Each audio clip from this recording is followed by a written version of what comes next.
Dr. 90 years old.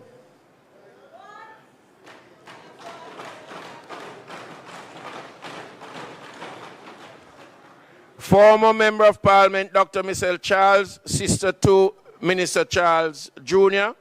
Dr. Elise Charles, wife of the Minister, Colonel Charles. Dr. Winsome Gordon. Mr. Dana Sacchetti, head of the Jamaica Satellite Office World Food Program. Let us welcome them all with us today.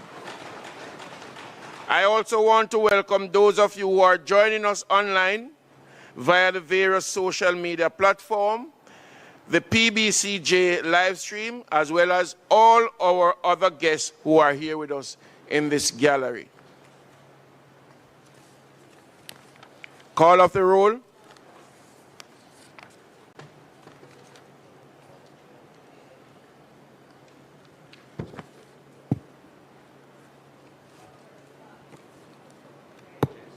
Mrs. Holness, Mr. Green, Mr. Holness, Dr. Chang, Mrs. Williams, Mr. Bartlett, Mrs. Grange, Dr. Tufton, Mr. Mackenzie, Mr. Montague, Mr. Darrell Vaz, Mr. Chuck, Mr. Charles Jr., Mr. Morgan, Ambassador Marks, Mr. Samuda, Dr. Wheatley, Mrs. Cuthbert Flynn, Mr. Terrelong, Mr. Witter, Mrs. Dalrymple Philibert, Miss Morrison, Miss Lee, Mr. Donovan Williams, Mr. Main, Miss Crawford, Mr. Delroy Williams, Miss Tova Hamilton, Mr. Seawright, Mr. Azan, Mr. Brown, Dr. Brown Burke, Mr. Buchanan, Mr. Bunting, Ms. Burchell, Dr. Campbell, Mr. Cousins, Mr. Crawford, Ms. Daly, Dr. Dawes, Mr. Golden, Mr. Gordon, Mr. Hales, Mr. Hines, Mr. Hilton, Mr. Jackson, Ms. Jess, Mrs. Malahu Fort, Mrs. Miller Bennett, Mr. Morris, Mrs. Nita Garvey, Mr. Newell, Mr. Paulwell, Mr. Phillips, Ms. Perkis, Mr. Robertson, Mr. Robinson, Dr. Russell, Ms. Shaw, Mr. Smith, Mr. Vaz, Dwayne Vaz, and Mr. Warmington.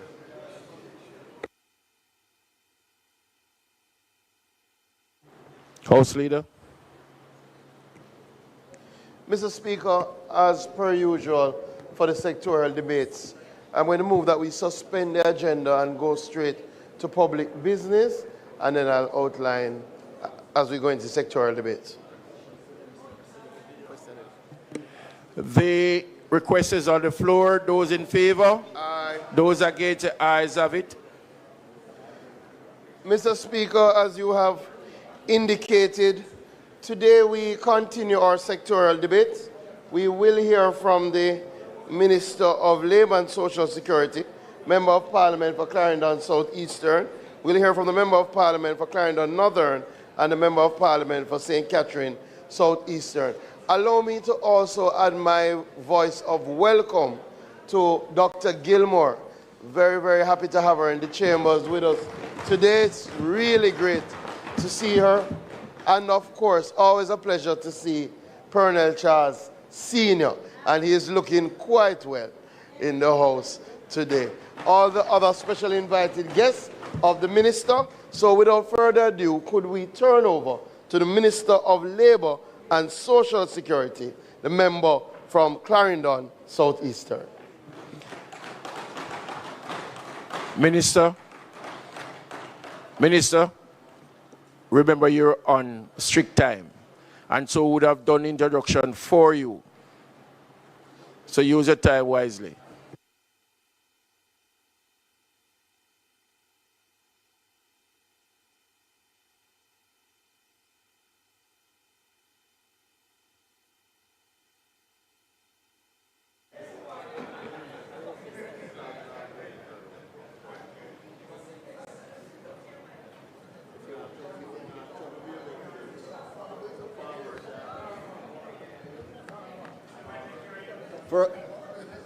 It's Farmwork Day, so I know that everybody loves me today. Yes. Before I start, Mr. Speaker, we want to ask for your indulgence to speak from a seat that is not my own. Granted. Thank you. And thank you for starting off with the acknowledgements. Mr. Speaker, I rise today with gratitude, humility, and a deep sense of responsibility as I make this contribution to the 2026 sectoral debate on behalf of the Ministry of Labour and Social Security. So before policies, before programs, before any announcements, I want to pause to first give thanks to Almighty God for carrying Jamaica through one of the most difficult periods in our recent history. Hurricane Melissa tested our infrastructure, our systems, our economy, our communities, but most of all, Mr. Speaker, it tested our people. Families lost homes, livelihoods, possessions, stability. Some lost loved ones. Many lost a sense of safety that every Jamaican deserves to feel. Yet, despite that devastation, Mr. Speaker, Jamaica weathered the storm and we stood together as one. Not because of one institution, not because of one ministry or one person, but because Jamaicans and friends of Jamaica pulled together. Mr. Speaker, I express sincere gratitude to our visionary Prime Minister, Dr. the Most Honorable Andrew Holness, for his exceptional leadership and continued confidence in me. I want to thank my cabinet colleagues, members of this honorable House, all for your support and for your service to the people of Jamaica. Together, we in this honorable House must salute the ministries, the agencies, the emergency personnel, the volunteers, churches, NGOs, private sector partners, members of our Humanitarian Assistance Committee, our international allies, community groups, private citizens, all who showed up for the Jamaican people throughout the response and recovery effort. We thank you. Mr. Speaker, permit me to acknowledge my State Minister, Honorable Donovan Williams, and to thank him for his support. Permit me to acknowledge Permanent Secretary Dion Jennings and the dedicated staff of the Ministry of Labour and Social Security, together with the members of the various boards. I want to also acknowledge especially Permanent Secretary Risden, who is on overseas assignment, and our dedicated team of liaison officers. What is clear, Mr. Speaker, is that across parishes, field operations, relief activities, and recovery efforts, the MLSS team worked under extraordinary pressure to serve the people of Jamaica. I want to thank my wife, who is here. Yes. I want to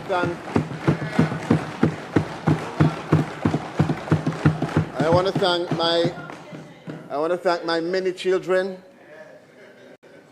I want to thank 4 and counting. I want to thank my entire family, my father who is here, my sister, my aunt, Mavis Gilmore. I want to thank the executive staff who is here as well, my CPOs, constituency and management teams, councillors, my extended family, the people of Southeast Clarendon. Speaker, we owe a lot to them, all of us, to our teams who continue to support us. Let me get to it. A lot of people are listening, and for those of us who are here, there's a lot to unpack. Buckle up, let's get going. Disaster does not affect everyone equally. The person with savings and security experiences this crisis differently from the persons living day to day outside the formal system. That is why vulnerability is not to be measured by income alone. It is also measured by access, whether people are seen, whether systems are responsive, and whether help can reach the people who need it quickly. With that understanding, the ministry is focused on strengthening protection, expanding opportunity, and reducing the distance between vulnerability and access. Whatever the circumstance, Mr. Speaker, the government must work to serve the people. And today, this presentation will establish how this government is moving beyond systems to strengthen how we will deliver to people with impact. That is what rebuilding stronger must mean. We move to workers being at the center. Mr. Speaker, I begin with a group of Jamaicans whose contribution has too often remained undervalued, our domestic workers. Let me first thank and acknowledge them. 4 from the union who are here. Yes, we want to salute them.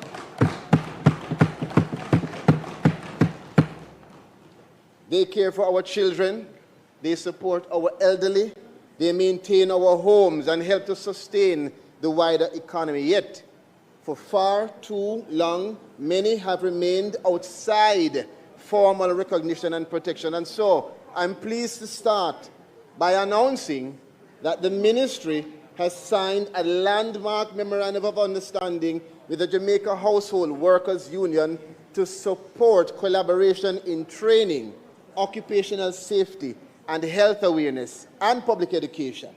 This year, the Jamaica Household Workers Union celebrates 35 years of advocacy and representation. Jamaica will establish the first dedicated training institution for domestic workers in the entire Caribbean. Further, Mr. Speaker, we remain committed to advancing the framework to honor the obligations under the ILO Domestic Workers Convention C189, which is a global convention adopted to protect the rights of domestic workers. These transformational steps will professionalize domestic work, strengthen employability, and provide pathways for advancement. We move quickly to Workers' Week, Mr. Speaker, which is being observed from May 17 to 25 under the theme, Voices Heard, Shaping Labor Policies in an Evolving Labor Market. And so we'll have a number of activities that reflect both the dignity of labor and the importance of deeper engagement.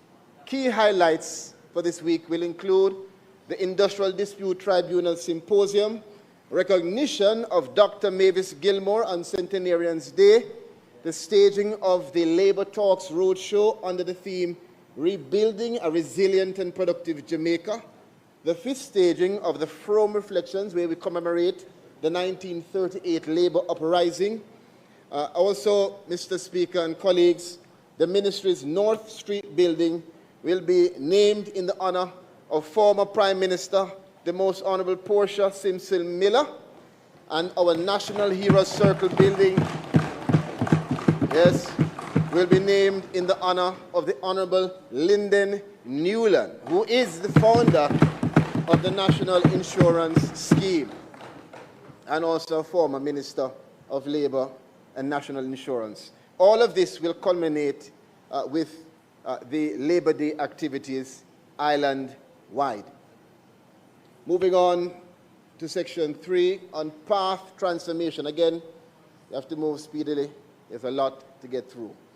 Having spoken now about the dignity in labor, I want to turn to one of the most important pillars of social protection in Jamaica's history, path. The initiatives under the Program of Advancement through Health and Education are geared towards supporting vulnerable families, strengthening human capital, and helping to break the intergenerational cycle of poverty. In the last financial year alone, PATH delivered more than $9.1 billion in direct cash grants to over 240,000 Jamaicans, Mr. Speaker. But in all of that, the Prime Minister asked us to do a review, and we found that getting onto PATH was difficult. Now let's explain it. Getting onto PATH, colleagues, required 3 steps. Number 1, a preliminary assessment using the Beneficiary Management Information System, the BMIS. So you would go into the office, you would sit down, and you'd be asked a number of questions. Number 2 is that our social workers would go out to the field and they would do verification. And number 3 is that the applicants would be asked to participate in an orientation and training session. However, our review, Prime Minister, established that steps 2 and 3, the verification and the orientation, could at times be delayed for months, leaving applicants in a state of uncertainty, despite the fact that they have received preliminary approval. Importantly, when we did the assessment, our most recent data found that those persons that did the preliminary assessment, more than 80% of them eventually, after being provisionally approved, would be verified. That said, Mr. Speaker, effective immediately, things will change. All eligible applicants who are provisionally approved under step 1, which is the BMIS assessment process, will no longer face unnecessary delays under this government. 2 things will happen. Number 1, if you are provisionally approved based on the data that we have, you will advance immediately to a temporary payable status once confirmed by the BMIS system, and you will start to be paid. Number 2, we will continue the verification and orientation processes. Matter of fact, we will strengthen them and modernize them through clearer timelines, improved operational standards, and enhanced verification mechanisms to make sure that while we improve the efficiency, we maintain oversight and accountability. Mr. Speaker, this is a significant shift away from excessive bureaucracy and towards the focus of delivering impact for the people of Jamaica. Now let me reiterate. Checks and balances are very important when effectively implemented. However, these changes will remove barriers to efficiency and they will strengthen our accountability systems. Most of all, they will help the people who need that help the most. There's another important issue, Mr. Speaker, and we have identified it during this review process. It relates to recertification within PATH. Now, what is recertification? Recertification is the process through which the ministry reviews and reassesses a beneficiary's household information after a period of time, usually 4 years, to determine whether or not that household continues to qualify for the benefits. Should you remain on PATH? Should there be changes to your status, one way or the other? However, what the review revealed is that far too many beneficiaries, the legitimate changes affecting their household status was not being updated. They were not getting those updates to their status because of the issues in the system. As a result, some of the beneficiaries experienced delays, interruptions, others were left stalled within the recertification process, just ongoing, while awaiting updates to reflect important life changes. And let me give you an example. For instance, a child transitioning from primary to secondary school, that change could not be put in place. Changes in the household composition, you had one more child. Anything else like that? Changes in school attendance, you move from one school to the next. And other circumstances affecting benefit eligibility. Those things, Mr. Speaker, are important. Social protection systems must be responsive to the changing realities and needs of the people that they are designed to serve. That is why the ministry is now strengthening the recertification framework to ensure that household updates are processed more efficiently, status changes are reflected more quickly, and eligible beneficiaries receive the appropriate level of support to which they are entitled. And so today, Mr. Speaker, I announce that beneficiaries who were previously stalled within the recertification process due to unresolved status update issues will now immediately be progressively released and regularized as the ministry accelerates the reconciliation and updating of affected cases. This reform will allow eligible beneficiaries to transition into their correct benefit category more efficiently and to ensure that support reaches families at the level that they genuinely qualify for. Mr. Speaker, recertification must not become a barrier to assistance. It must function as a pathway to fairness, accuracy, and responsive support. Mr. Speaker, it should be noted that as we make the fundamental changes as we have discussed, we will also be advancing efforts to rid the program of persons who are not eligible or no longer eligible to remain on path, but are still getting benefit. Mr. Speaker, that is path. But before I close path, I would like to raise 3 quick but critical collaborations. Number 1, we will collaborate with the Ministry of Health and Wellness to advance a program prioritizing targeting support for pregnant and lactating mothers affected by Hurricane Melissa. Number 2, we will collaborate with the Ministry of Education, Skills, Youth and Information to strengthen early identification, engagement and support for vulnerable path families and students. And I want to thank the Minister, who is not here but who is ably represented by her State Minister, Minister Crawford. Thirdly, through our Jamaica Council for Persons with Disabilities, we will develop a priority, hear this now, a priority inclusion pathway for persons with disabilities seeking admission to PATH. Finally, strengthening accessibility, putting in place coordinated support and disability-sensitive targeting under the broader PATH transformation agenda. Mr. Speaker, all of these things show that this government is moving beyond systems and we are delivering impact. Social intervention. Mr. Speaker, the rehabilitation program serves more than 7,000 persons last year, representing a 27% increase in beneficiaries supported and a 45% increase in total disbursement compared to 2024. Mr. Speaker, for 2025, we continued our collaboration with members of Parliament through the short-term intervention program. And I know that members are wondering what next for this year. I'll soon let you know.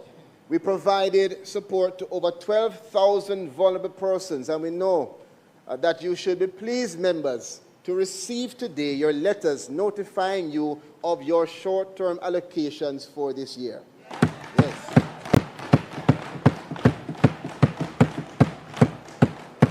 We expect that these allocations will be used for continued support to our most vulnerable citizens. We continue to be our most ambitious people. The ministry is committed to identifying vulnerable Jamaicans in need of assistance, whether it is a father that is desperately trying to secure urgent surgery for his daughter, whether it is a young entrepreneur seeking support through our micro-business grant, whether it is a student that needs support through our education and social intervention grant, or a household devastated by fire. And we will continue to be the ministry that is there when it means the most. Mr. Speaker, it is in that spirit that I turn to the Solidarity Program, a program that is designed with a clear and very deliberate mandate to reach Jamaicans who have historically fallen outside existing systems. This government has made a conscious decision that inclusion must be intentional. That we must not only serve those who are easiest to reach, but also those who have been excluded, who are on the fringes. That is the very purpose of this program. So despite operational challenges, the program has continued to advance its core objectives by helping vulnerable Jamaicans overcome long-standing barriers to accessing government support and services. Through outreach activities conducted across the island, more than 2,000 Jamaicans have already accessed the on-the-spot assistance, referrals, and critical government services. And the ministry is now strengthening referral pathways and prioritizing individuals who completed aspects of the application process but did not fully satisfy requirements in time to benefit during the established payment cycles. I know members of Parliament have been bombarded by many persons on this issue. Not to worry. We are providing targeted case management support alongside a phased review and resolution framework to be implemented over the next 3 months to make sure that these applicants and beneficiaries get not just the 20,000, but the more important movement to the suite of services available to them through this government. To date, more than $230 million has been dispersed to almost 12,000 beneficiaries.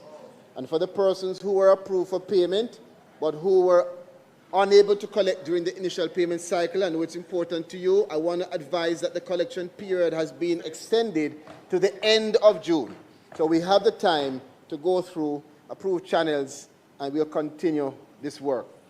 Mr. Speaker, the ministry will now move to strategically restructure not only solidarity, but our social intervention program, which is called SIP. We want to restructure SIP. SIP. Yes. To better support national human development priorities and to respond to the growing needs of vulnerable populations. This program has been a program used to assist several youngsters across the country. And now we are restructuring it to support investment in areas directly connected to, hear me now, disability support services, special education, behavioral therapy, early stimulation, and other sectors where Jamaica requires stronger human capacity. For too long, you will hear persons say, I have to go overseas to get this. You can't find it here in Jamaica. There are no professionals here. We will restructure SIP to include these 3 elements that will help us to galvanize the human capital to support the clients that we have at the ministry. Firstly, is the establishment of EDGE, the Executive Development and Growth Experience, to give our interns the edge within the Ministry of Labour and Social Security. This will provide structured professional experience across key sectors. Secondly, is the expansion of in-field support capacity for disaster response and social intervention activities. And thirdly, and hear me loud and clear, Mr. Speaker, a country cannot effectively support vulnerable people unless it intentionally develops the human capacity required to serve them. Too many parents, and I know too many parents are coming to us crying because there's not sufficient support for their children who are going to school. It is therefore my pleasure to announce the establishment of a committee that will help us to develop specific scholarships in areas of critical need. And this, and we're going to start this off commencing with 7 scholarship opportunities, and we will name those 7 scholarships in the name of the most recent Ministers of Labour and Social Security. And so I want today, the committee will determine the specific assignments, but I have some suggested areas. So we will have the Honorable Carl Samuda Social Intervention Scholarship, the Honorable Lester Michael Henry the Honorable Mr. Michael Henry Workforce Development Scholarship. The late Honorable Shahidi Robinson Inclusive Development Scholarship. And I want to acknowledge former Minister of Labor who is here. The Honorable Fenton Ferguson Early Intervention Scholarship. The Honorable Pernell Charles Senior Labor and Human Development Scholarship. And two more to go. The Honorable Derek Kellier Human Capital Development Scholarship. And the Honorable Horace Daly Social Protection Scholarship. Excellent.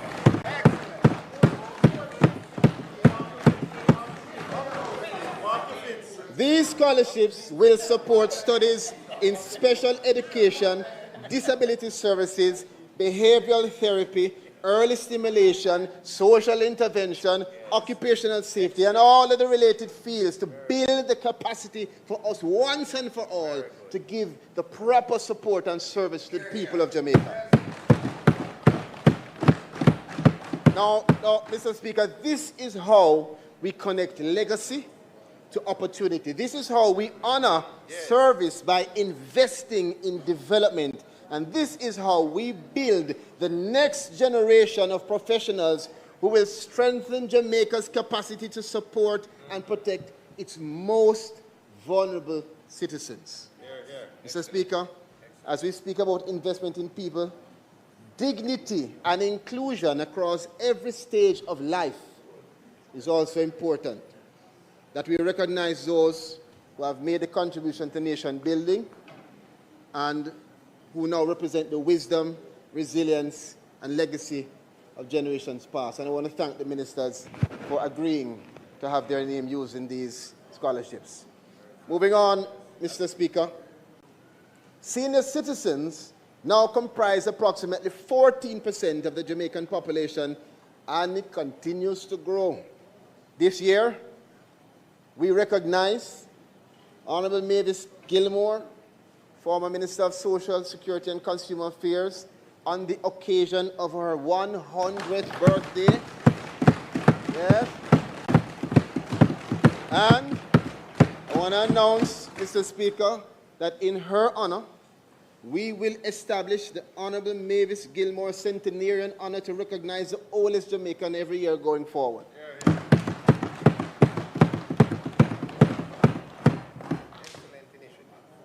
I also want to use the opportunity to announce Jamaica's first ever disability inclusion advocate by the name of Mr. Alistair McLean. He should be here.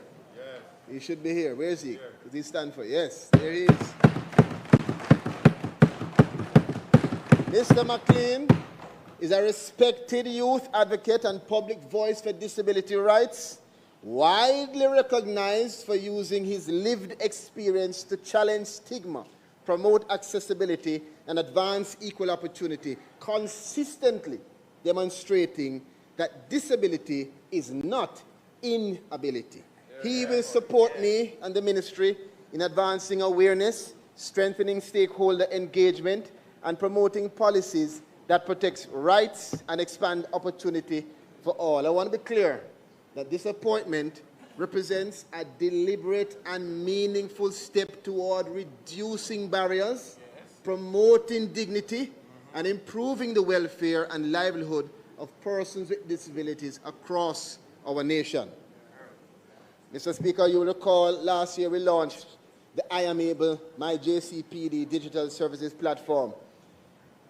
That platform enabled online registration, digital verification, and faster access to services. Since its launch, over 600 applications have been initiated online. It's working.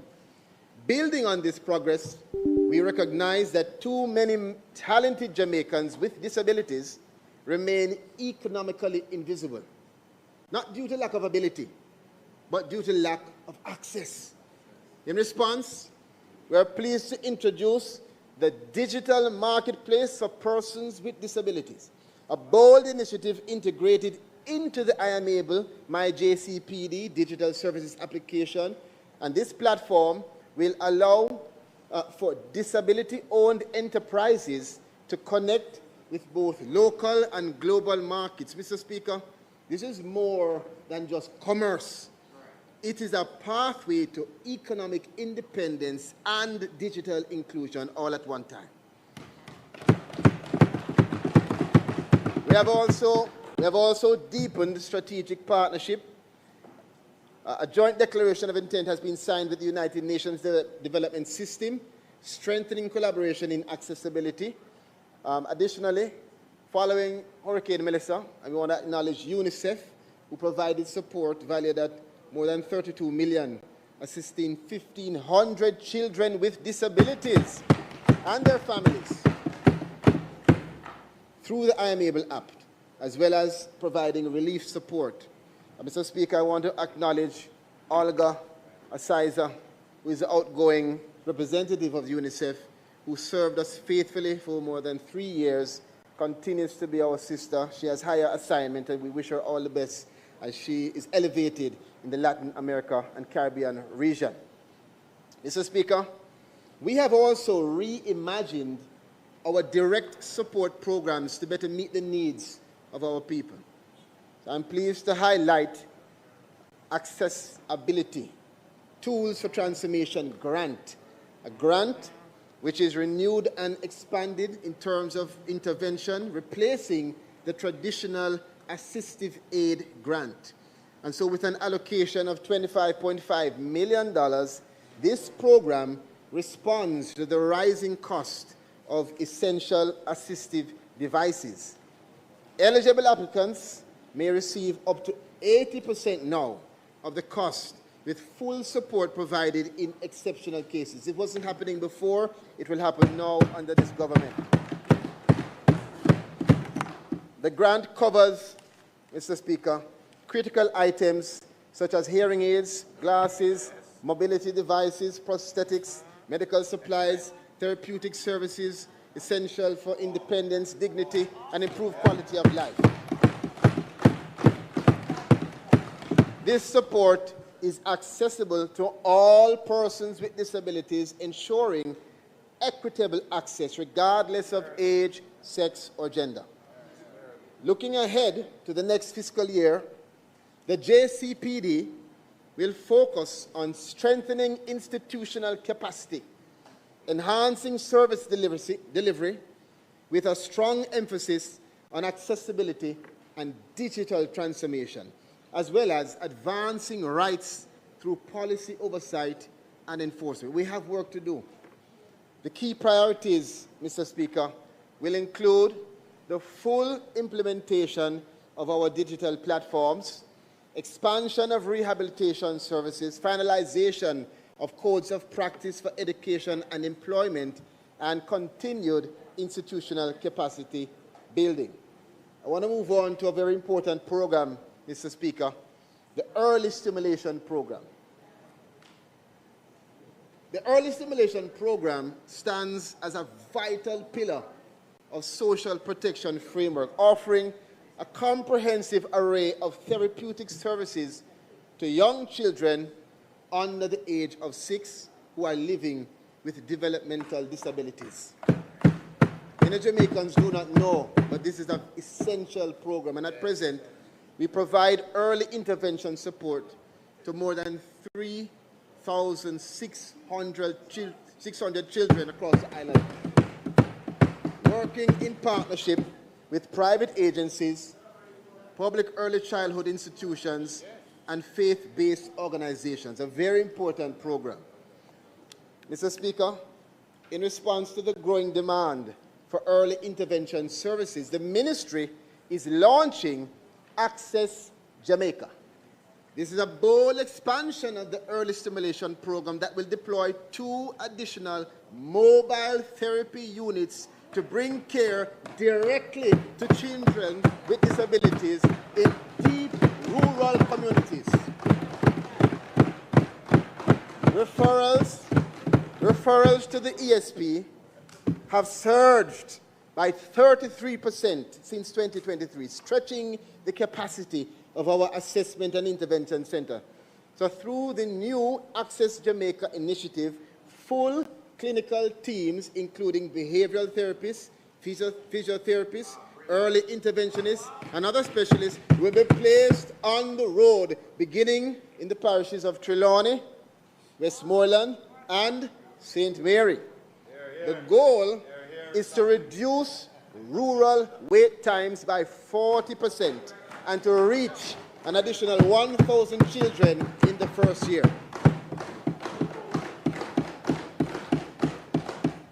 Mr. Speaker, no child in Jamaica should be left behind because of where they live.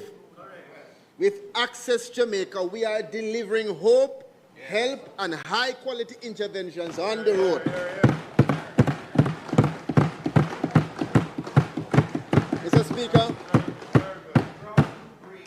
Mr. Speaker, members of Parliament will receive today, for the first time ever, a book called Know Your Benefits. In order for us, a booklet. You know, just listen, not to worry. For those who can't read, we have it in audio. Not to worry.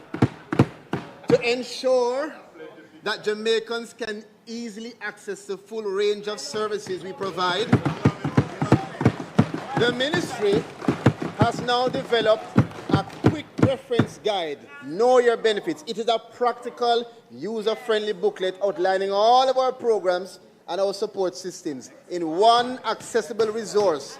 It brings together information on employment initiatives, social protection benefits, support for persons with disabilities, assistance to vulnerable groups, and services to our senior citizens, reflecting our commitment not only to design strong systems, but to make them systems that are understandable and reachable for every single Jamaican. Mr. Speaker, physical copies are available here today, but you can also scan the QR code at the front for the electronic version. They'll be handed out soon. Mr. Speaker, Jamaica recorded an unemployment rate of 3.3% at the end of October, and we've kept it stable despite hurricanes. It's among the lowest in our nation's history, even still. This must be applauded. It has not happened by coincidence. It has happened by deliberate decisions made by the government. To support continued recovery and employment expansion, the ministry launched the Jamaica Works Initiative to connect Jamaicans to opportunities across construction, tourism, agriculture, logistics, and manufacturing. So in the coming year, the ministry intends to solicit at least 20,000 vacancies, register more than 12,000 new job seekers, and we're going to target 10,000 job placements. Within this context, we have our SPIRO program, which is a social protection for increased resilience and opportunity program, which you know of, which remains central to our modernization agenda, and it will help in us connecting the demand to the need and the need to the demand. Just to remind colleagues, we are supported by a $20 million World Bank loan, and SPIRO will transform how Jamaicans access employment services and social protection through three pillars: unemployment insurance, a unified social protection information system, meaning that when you come to our office, you don't ask, you are interviewed and you are directed to the service that is relevant to you, and a modernized labor market information system that will allow for us to understand through analysis and steps how to better serve Jamaica and to prepare Jamaica for the future of work. I want to move quickly as time goes. Artificial intelligence, remote work, digital labor, and technology-enabled industries are already transforming the global economy. That said, the ministry is therefore advancing a comprehensive future of work agenda built on four major pillars. Hear me now. Modernizing labor policy for the digital economy, establishing remote work standards, expanding protection for non-traditional workers, and preparing Jamaicans for the AI-driven industries. I want to therefore announce, and we will get the support of Minister Wheatley, the establishment within the Ministry of the Future of Work and Digital Labour Task Force to guide Jamaica's response to these emerging labour realities. This task force will bring together representatives from government, private sector, BPO industry, heart, academia, digital entrepreneurs, and youth, all come together to develop a strategic roadmap and a national response to the changing world of work. It's going to examine all of what I said before and make sure that our policy is strengthened and so Jamaica can remain competitive in the digital economy. Mr. Speaker, stakeholder consultations will commence immediately, with initial recommendations to be provided within the next 6 months.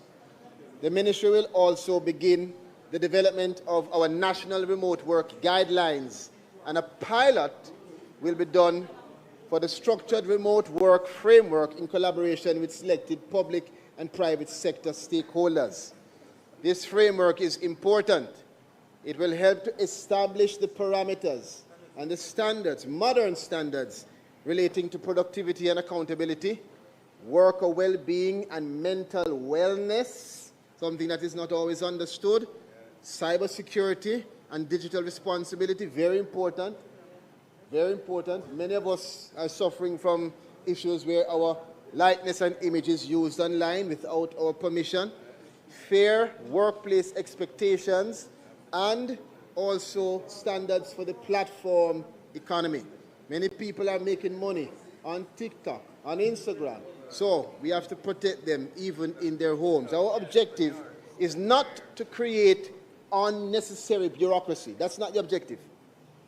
We are here to provide clarity, fairness, and stability within what we must call a rapidly evolving labor environment, while we also take the steps to support innovation, flexibility, and competitiveness. Mr. Speaker, the future of work must not become a future of insecurity. It must become a future of opportunity and protection for Jamaican workers. Mr. Speaker, I want to move to the BPO sector. It remains one of Jamaica's most important employment industries. But long-term competitiveness requires much more than expansion alone. It requires healthy workplaces, worker well-being, and responsible labor practices. The Ministry will therefore establish the SAFE Task Force: standards, accountability, and fairness in employment. This will strengthen worker engagement, provide labor rights sensitization, workplace wellness, and compliance support within the sector. Labor rights.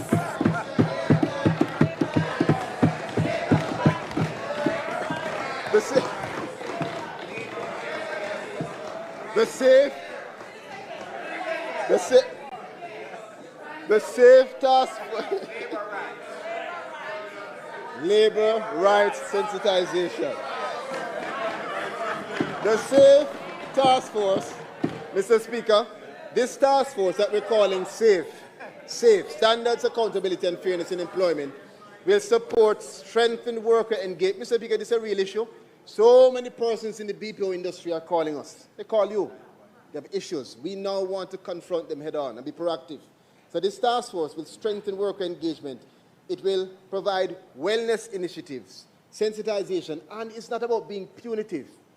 It's about being proactive and collaborative. So we will undertake to work with the BPOs and the employers to meet the concerns and to have collaborative policy attention and improvement. Additionally, we also intend to introduce the MLSS Decent Work Partnership Program for recognition aimed at encouraging and motivating strong labor and workplace practices within the BPO sector as well as other employment industries. So we want the private sector to know that we are here to work with you.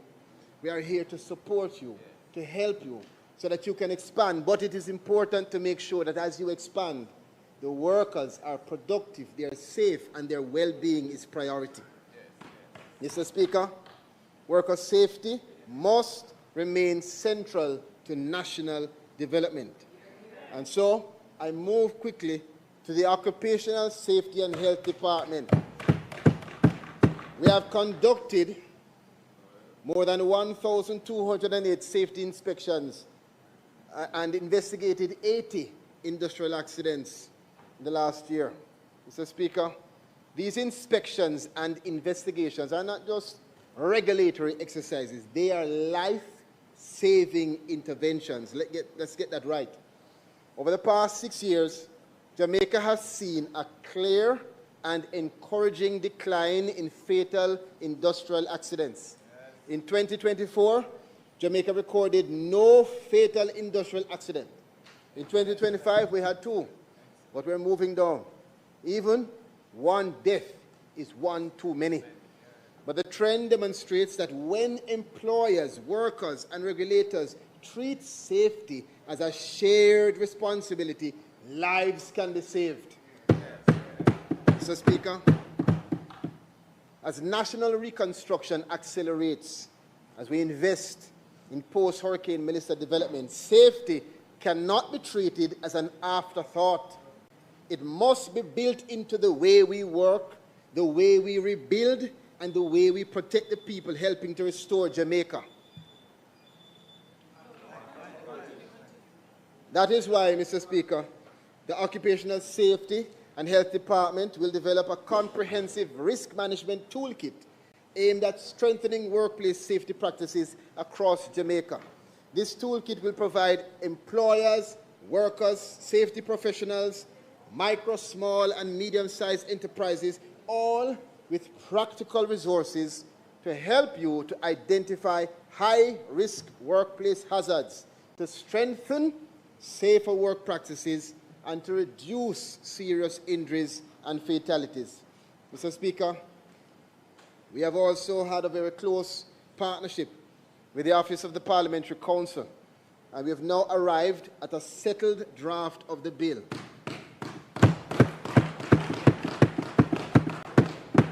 As well as consultations with the relevant ministries, departments, and agencies that are primarily concluded. Our aim is to present this bill to the Legislative Committee and table it before this Honourable House and to guide it through the debate. And we want to do so as quickly as possible.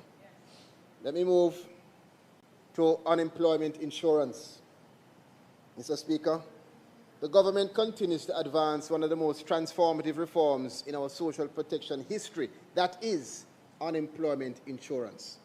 Following Cabinet approval last year, we submitted drafting instructions in December. Consultants will be onboarded. We're moving at a pace, and those consultants will contribute during this year to making sure that the unemployment insurance moves forward so eligible workers can receive their benefits within the next 2 years.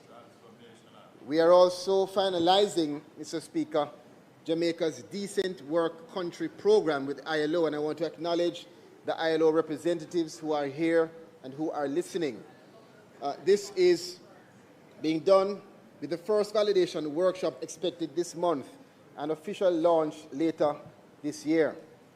The national minimum wage, Mr. Speaker and colleagues, will also increase, as you heard from our Prime Minister, from 16,000 to 17,000 for every 40-hour work week.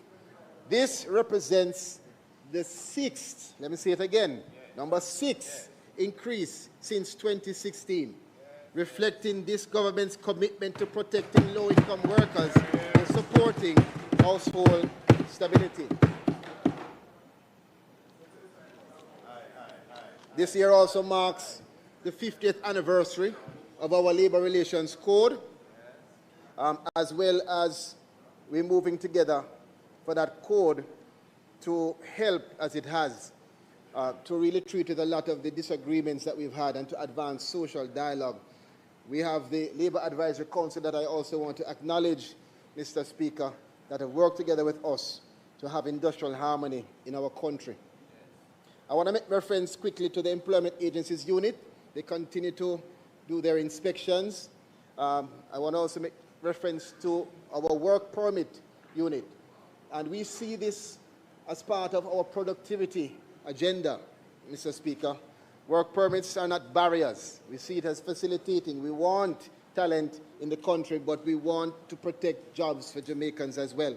And that balance will be had. You would have seen recently where we have invited several persons who have put in place applications for work permit to be a part of the Operation Streamline process, and that has worked in large part. And we've seen an increase of 25% in terms of those applications, and they have been expedited. At the same time, we've been working with PICA, working with JCF, and you would have heard of persons arrested, persons sent back to their country, and we're going to continue to enforce because we have to have the balance between inviting talent and protecting jobs for Jamaicans. Mr. Speaker, NIS celebrates its 60th anniversary. And in this calendar year, it recorded $44.8 billion in contributions. Last year, we also saw where the NIF fund stood at $262.8 billion in net assets. This fund is being properly managed by this government. So never send back the illegal Chinese them with up in the garage. Of our pensioners Stink like to shit. develop the country as best Big as up everybody possible. who there, you know. Just go and listen. Just Mr. go and Speaker, listen. I wanna Big up on quickly yourself move. here. I have two more very important areas, starting with the Farmwork program. Between the USA and Canada, we continue to engage in long-standing labor partnerships. And I want to say this, it belongs to the workers who sustain it. In Canada, it is our 60th milestone of the partnership, and we marked it in a very powerful way, Mr. Speaker. The Niagara Falls, which is one of the world's great natural landmarks, was illuminated in the colors of the Jamaican and Canadian flag in recognition of 6 decades of partnership. We want to thank our partners in Canada for that as well. Last year, 15,169 Jamaican workers were dispatched to Canada and the US. This is an increase of 944 over the previous year, an increase despite all of the issues. And this reflects continued international confidence in the Jamaican workforce. The ministry listens to our workers, and as such, 3 things we're going to be doing this year. We will introduce an automated communication system to improve worker tracking and reduce delay. That was a request by our farm workers. We will upgrade and repair the East Street facility to improve processing conditions, another request from our farm workers. And thirdly, we will open a processing outpost in St. James to bring services closer to workers in Western Jamaica, reducing travel time for those in Westmoreland, Hanover, Trelawney, St. James, and surrounding. All of these are requests from our farm workers. We are listening to you. This is not administrative convenience. It is service reform, bringing government closer to the people that we are here to serve. Following concerns raised about medical assessments, we have conducted a full review. Where it is needed to be stopped, it has been stopped. Assessments will now only resume once we are satisfied that the process is fair, transparent, and fully protective of our workers. Workers will not have to suffer under this government. No indignity. Beginning this week, members of Parliament, listen carefully. Workers traveling to the United States will have the option of insurance coverage under the United Work and Travel Policy with the Hartford. This is another new element, providing up to $100,000 in protection, including serious illness, death, and dismemberment. Our workers and their family deserve opportunity and security. We are providing also 60 scholarships to children of participating farm workers. This is more than recognition for the 60th anniversary. It is an investment in the next generation, turning sacrifice into opportunity through education. Recruitment for this 2027 season will begin immediately. Letters are issued out or will be issued to members of Parliament today, requesting nominations of your 50 participants per constituency. And I ask this year that up to 5 of those nominations be for female candidates.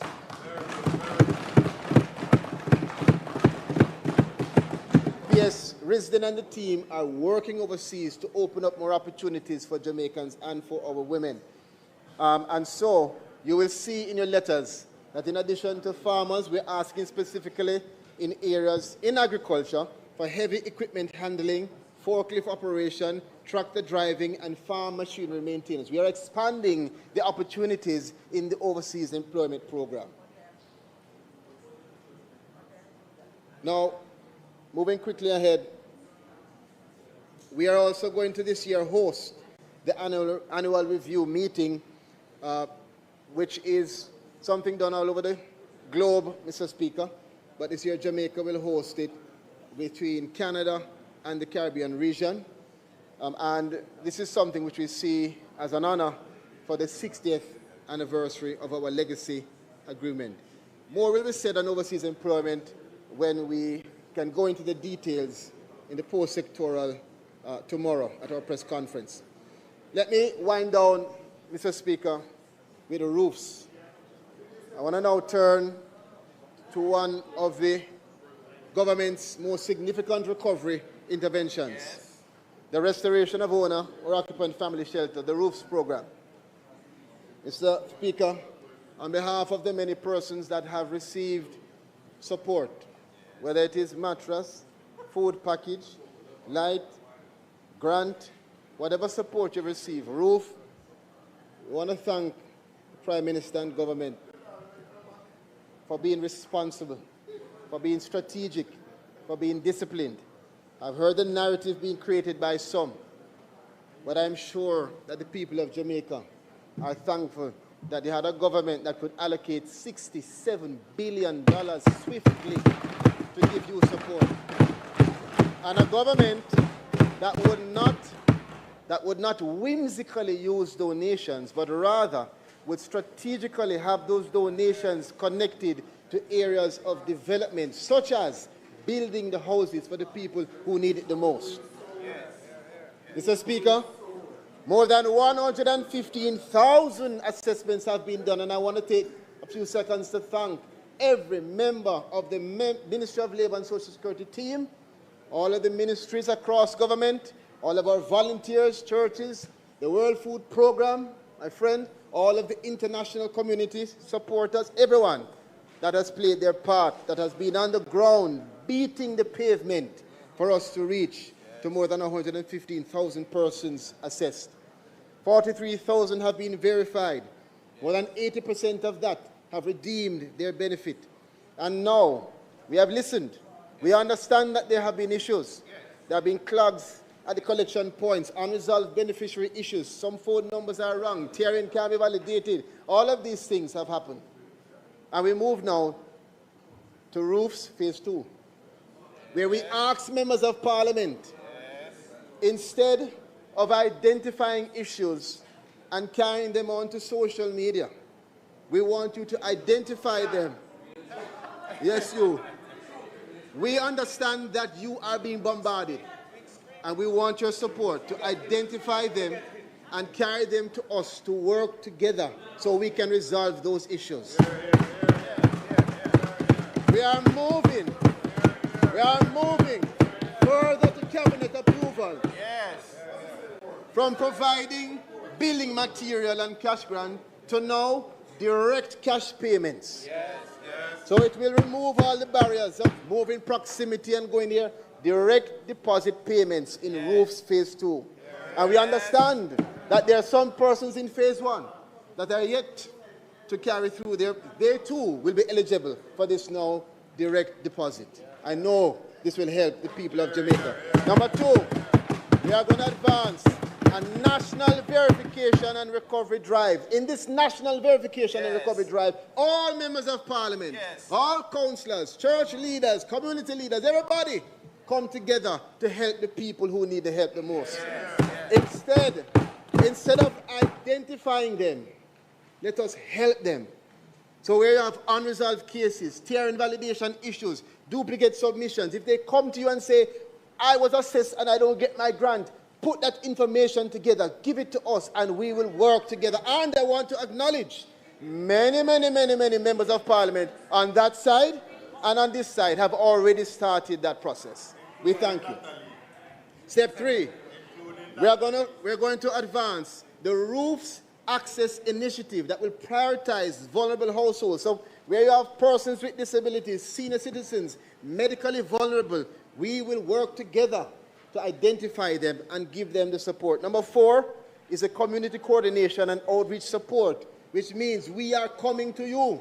We will be in the field working with you, not separate, to make sure that we can identify the persons who need the help, resolve their issues, and give them their support. Lastly, under step 5, we're modernizing systems with stronger accountability.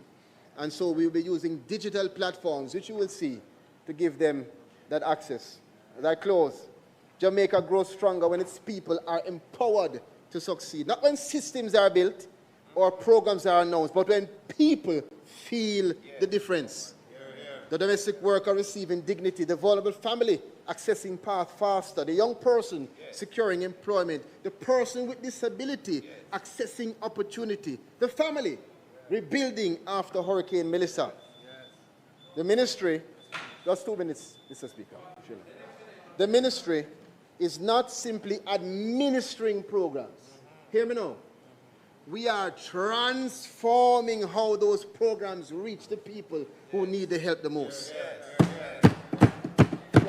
From path to unemployment insurance to roofs, the mission remains the same. Moving beyond just systems that delay people to building systems that deliver impact, because systems don't build a country. People do. And when we place people at the center, Jamaica will not simply rebuild.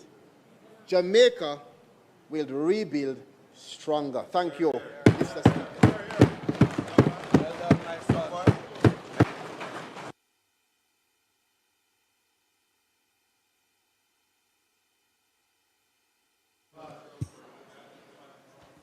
The member from Clarendon North.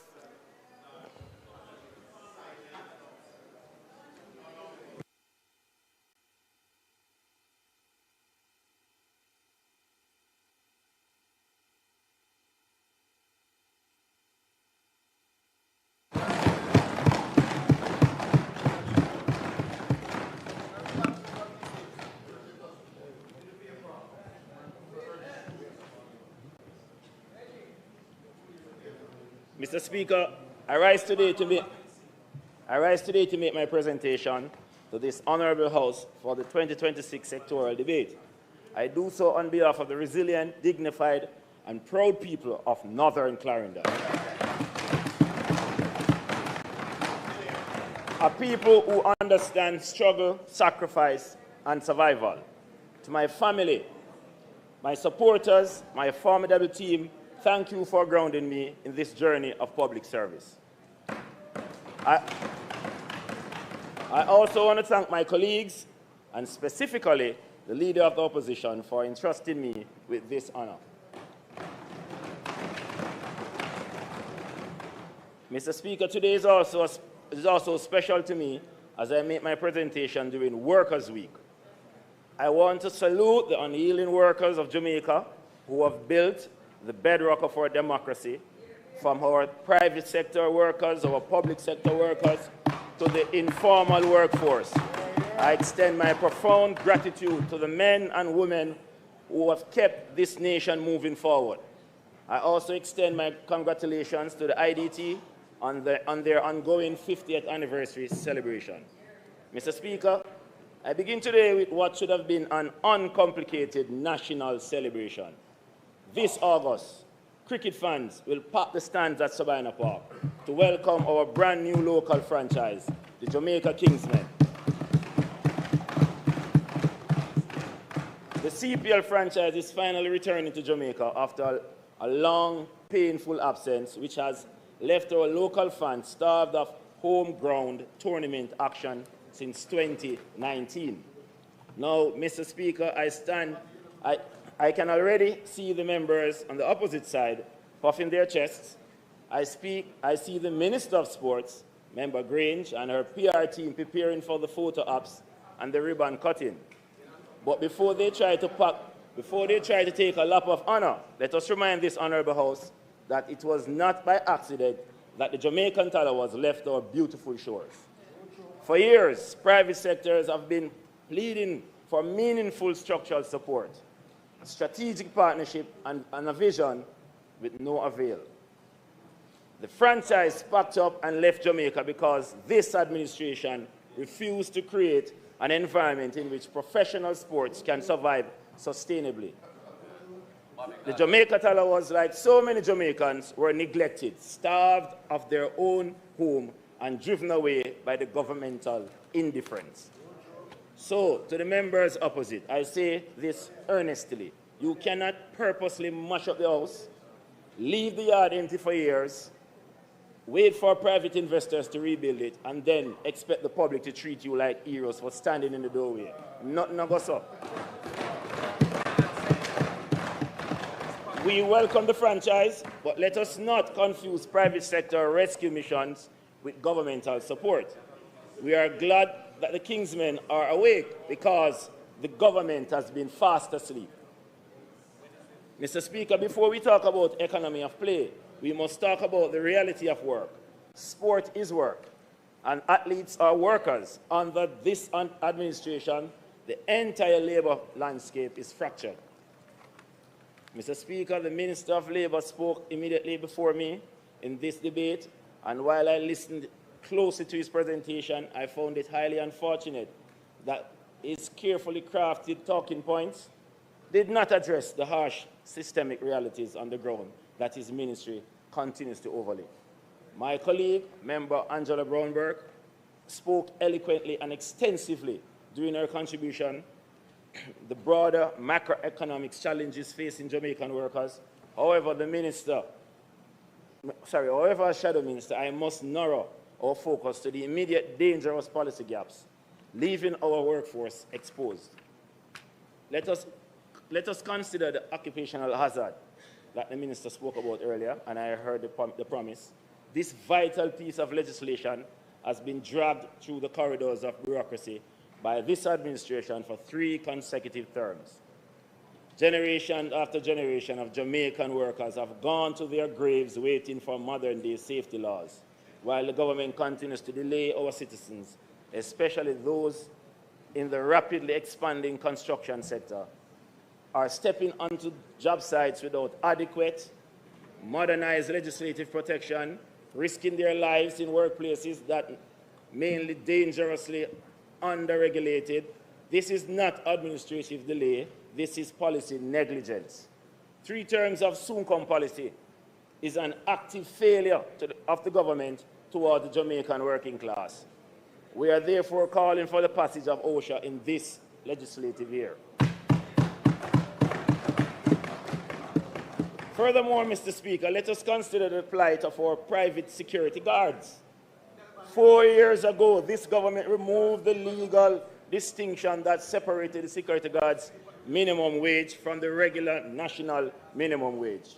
By flatlining that structure, they effectively froze specialized wage adjustments for the men and women who face the highest risks protecting our banks, our schools, and our lives.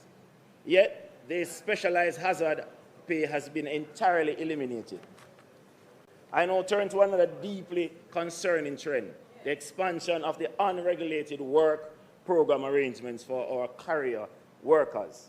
These individuals function as logistics backbone of the commerce, yet they are treated as perpetual independent contractors. Stripped of basic job security, sick leave, severance protection. Similarly, our small farmers, fisher folks, the very people who feed this nation remain entirely outside of the safety network, A progressive labor policy which actively creates structural pathways to mandate incentive, the inclusion of these traditional sectors under the National Insurance Scheme, guaranteeing them dignity in retirement. Mr. Speaker, we recommend a robust labor policy comprising a long-term national development framework that connects education, employment productivity, worker protection, business growth, and social mobility. Such a strategy must first acknowledge Jamaica's harsh realities. We are a country where many workers struggle with functional literacy and digital skills, while at the same time, thousands of highly educated Jamaicans are underemployed, migrating, or trapped in systems with limited upward mobility. We have sectors where the rights of all laborers, workers that is, are poorly enforced. Informal employment is widespread, and too many employers still operate with minimal accountability. Mr. Speaker, a fundamental flaw in our current labor framework is the chaotic fragmentation of how we manage our working people. Essential components of the workforce capacity are scattered across separate, uncoordinated silos. Employment matters are isolated under the Office of the Prime Minister. Skills issues sits at the Ministry of Education, and industrial relations and general labor issues are handled by the Ministry of Labor. This bureaucratic scattered means that workforce has no centralized access to support.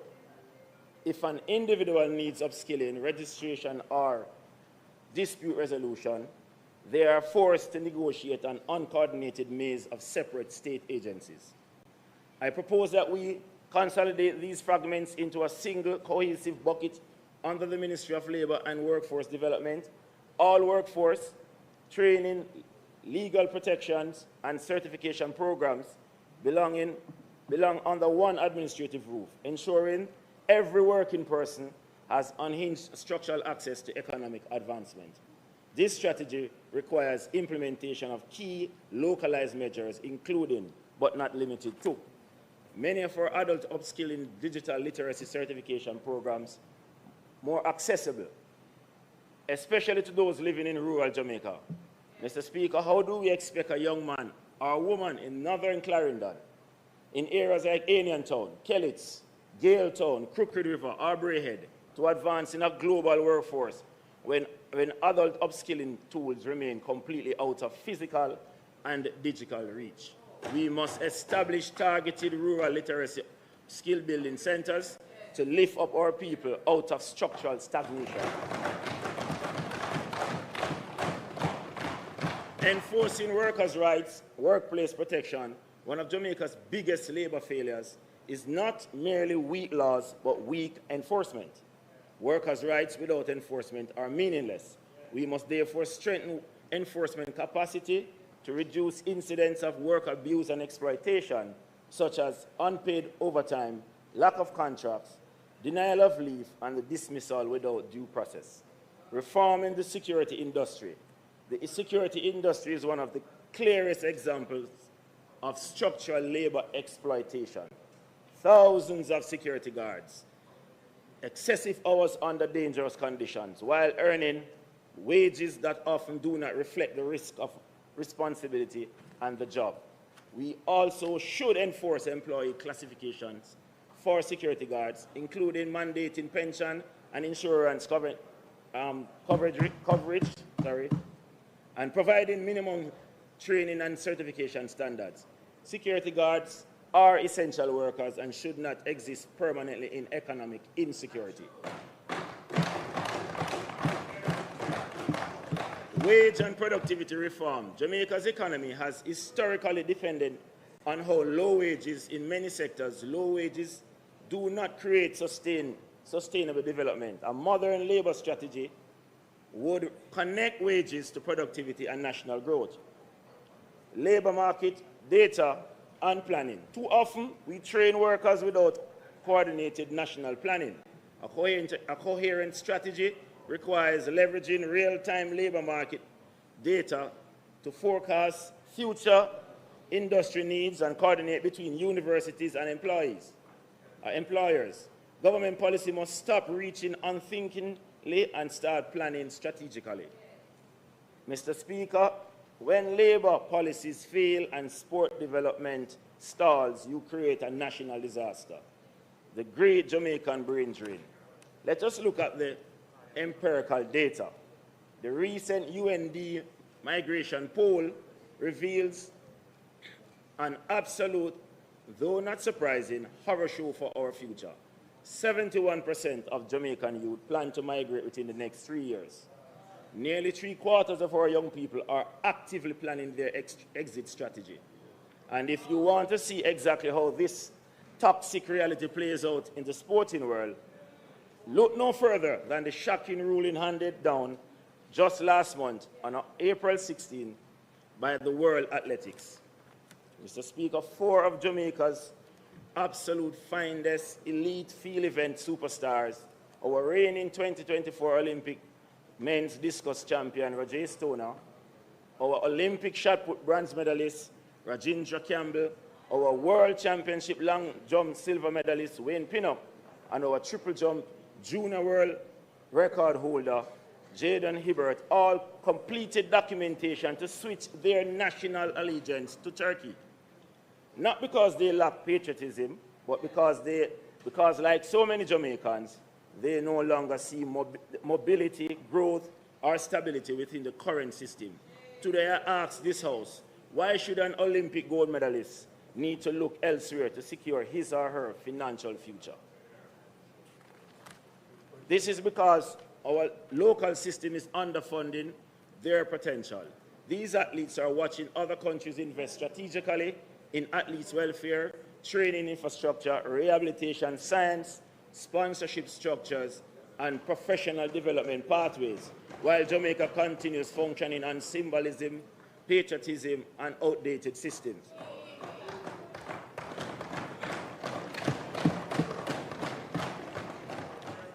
The Sports Development Foundation public bodies document tells a sobering story.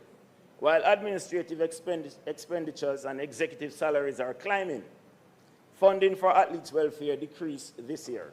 We cannot continue asking our athletes to survive on vibes, speeches, flag waving. We can't keep underfunding our talent and then we act shocked when they look toward foreign borders.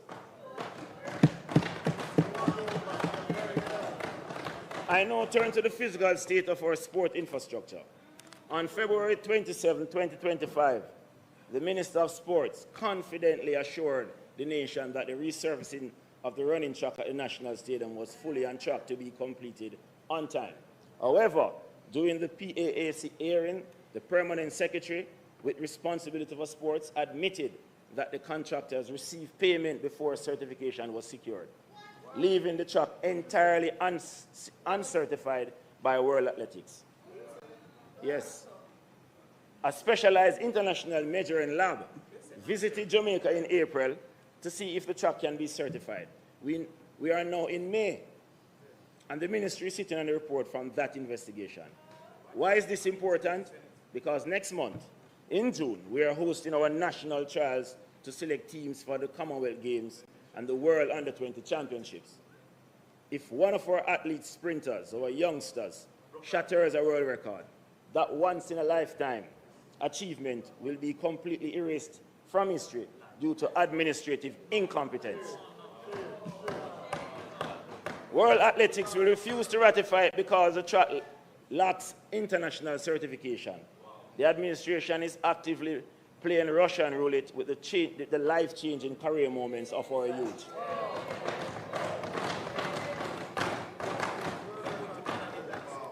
For over 8 straight years, we have seen architectural drawings from different expensive firms. We are paying millions for sketches, while our actual national stadium is a crumbling monument to unfulfilled promises. Mr. Speaker, let us consider the institutional deficiencies within the Jamaica Anti-Doping Commission, JADCO. At the Carifta Games, a brilliant Jamaican under-20 women's quartet clocked a blistering 42.58 seconds to smash the 4x100 world record. Let us cement their names into history. Serena Cole, Tia Clayton, and Brianna Liston. Mr. Speaker,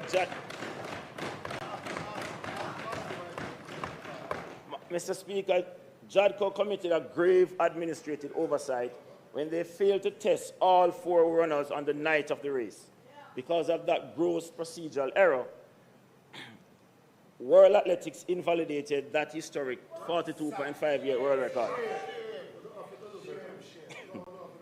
We understand the implication. Do we understand the implications of this, especially for our young athletes? World records attract sponsorship. World records create leverage in contract negotiations. World records build global marketability. JADCO's mistake directly impacted earning power of the young Jamaican women.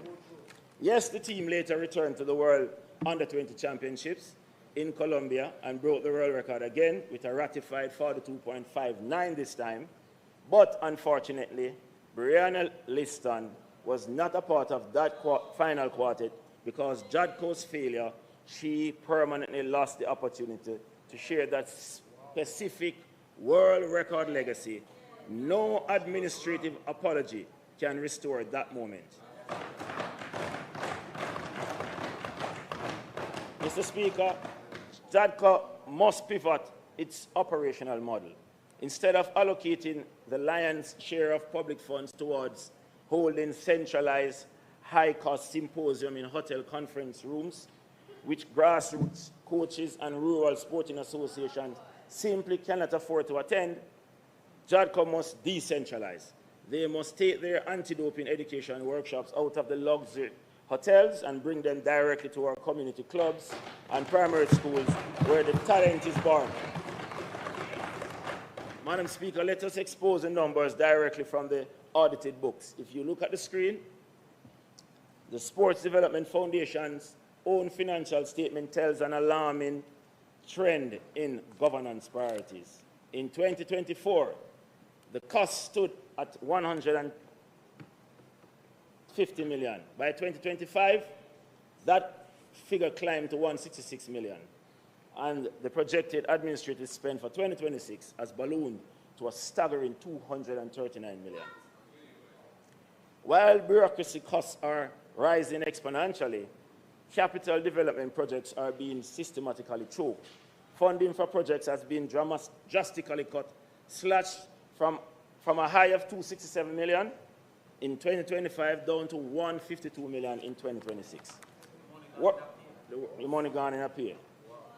Worse yet, Mr. Speaker, look at the direct support for the people who sweat and bleed for this flag. The grants to athletes' welfare have been cut from 22 million in 2025 down to 21 million in 2026. Grants to the core sporting associations have plummeted from 202 million down to 172 million. These executives are taking more for administration while the local projects and the welfare of our players are given less.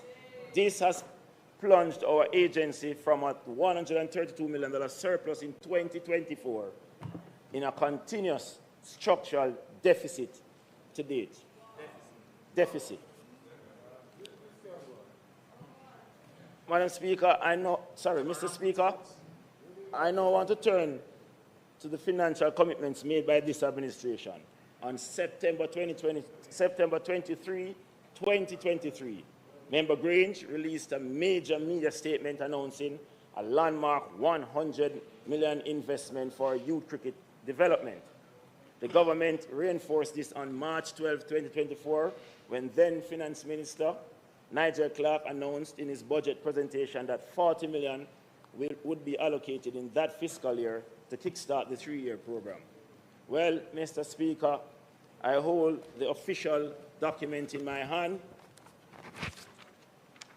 I hold this official document in my hand, the truth, the statement to the members of the Jamaica Cricket Association on February 24, 2026, And let us read the unassailable timeline directly into the record.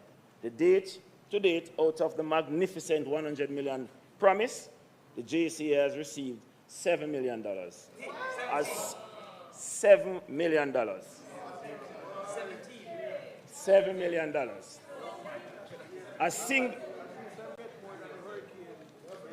Well, it's a little bit more than the hurricane people received.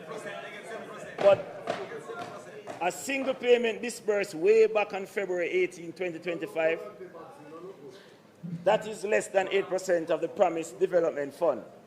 Mr. Speaker, let's just look at what this lack of sports tourism vision costs us. On the screen is the true economic impact of the ICC Men's T20 World Cup in 2024.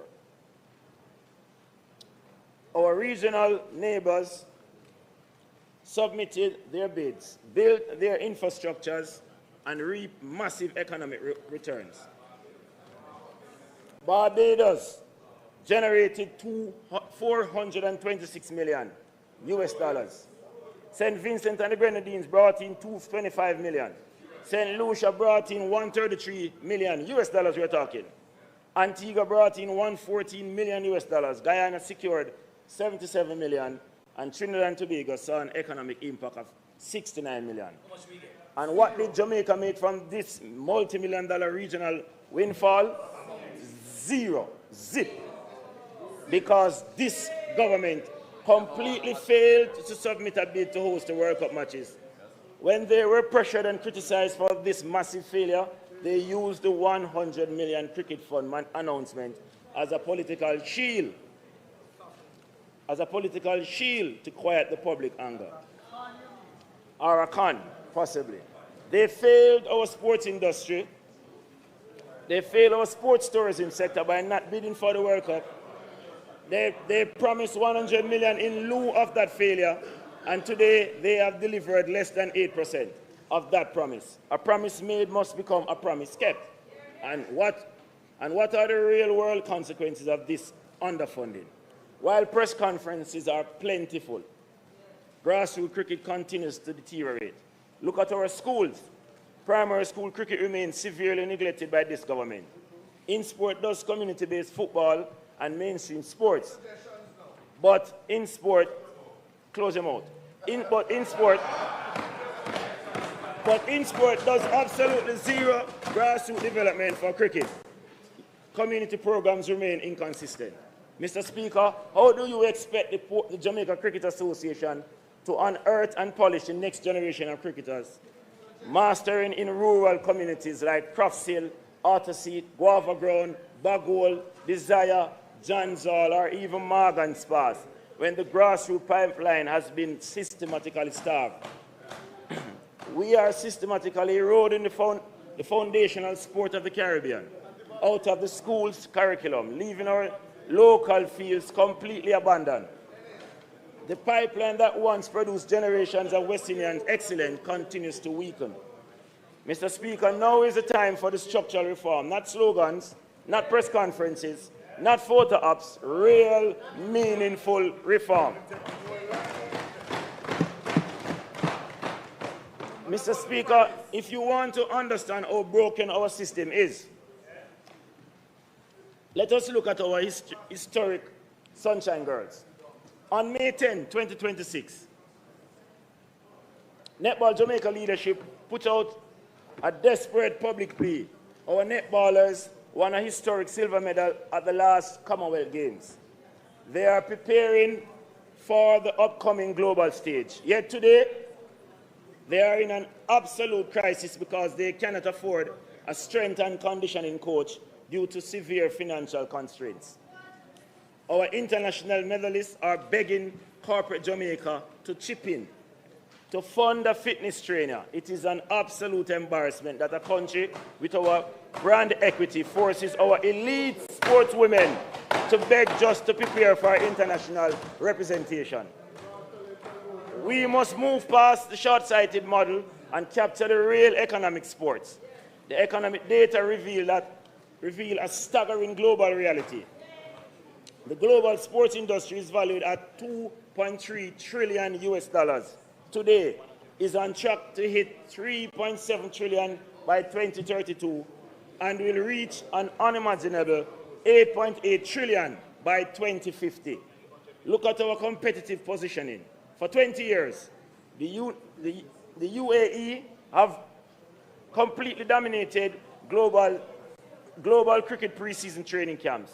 But right now, due to intense geopolitical tensions, Dubai facilities are facing mass cancellations and teams withdrawals. International sporting families refuse to travel there. Antigua has already capitalized on this window aggressively, launching a world-class sports science and recovery lab this coming January to pull global bookings. And what is Jamaica doing? We own the undisputed global brand equity for speed. Our brand value is applicable across track, football, netball, NFL wide receivers, yet we have zero sports industry infrastructure. Many clubs and schools have raw ingredients for an elite academy, but they lack a strategic state partner. We are treating sports like a casual cultural asset, sitting on a gold mine while allowing foreign nations to extract wealth. Madam Speaker, I do not stand here merely to highlight structural cracks. Listen, member from St. Thomas Eastern. Western. I stand here to offer a progressive roadmap to systemic remedies that we must urgently pursue to rescue and rebuild our local sporting ecosystem. Therefore, Mr. Speaker, I propose the following 4 definitive structural pillars. I propose the structured deployment of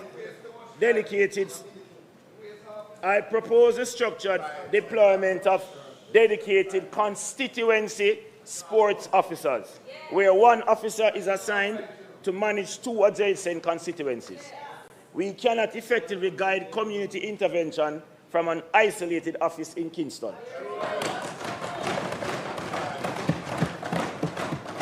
The core responsibility of these officers must be directly to manage, secure, and run active, weekly structured programming for our community netball courts, football fields, cricket pitches, and athletics track. Mr. Speaker, let us bring organized, disciplined athletic opportunities directly into the spaces where our youth congregate, providing a constructive, protective outlet for our young people in areas like Jericho, Ballards River, Pleasant Hill, Redford, Bullhead, and Anderson Town, during the critical summer months when vulnerability is at its highest. Mr. Speaker, I also propose the immediate implementation of a criteria-driven, apolitical national sports policy designed to provide structured pension and health insurance frameworks for our retired icons.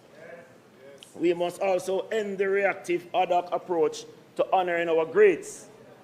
Let us honor our greats, our giants, while they're alive and well. Under this codified framework, I propose the immediate erection of a statue for the legendary ambassador Courtney Walsh at Sabina Park. Let us erect proper permanent monuments for our history makers, such as Diane Hemmings, the first female English-speaking Caribbean gold medalist.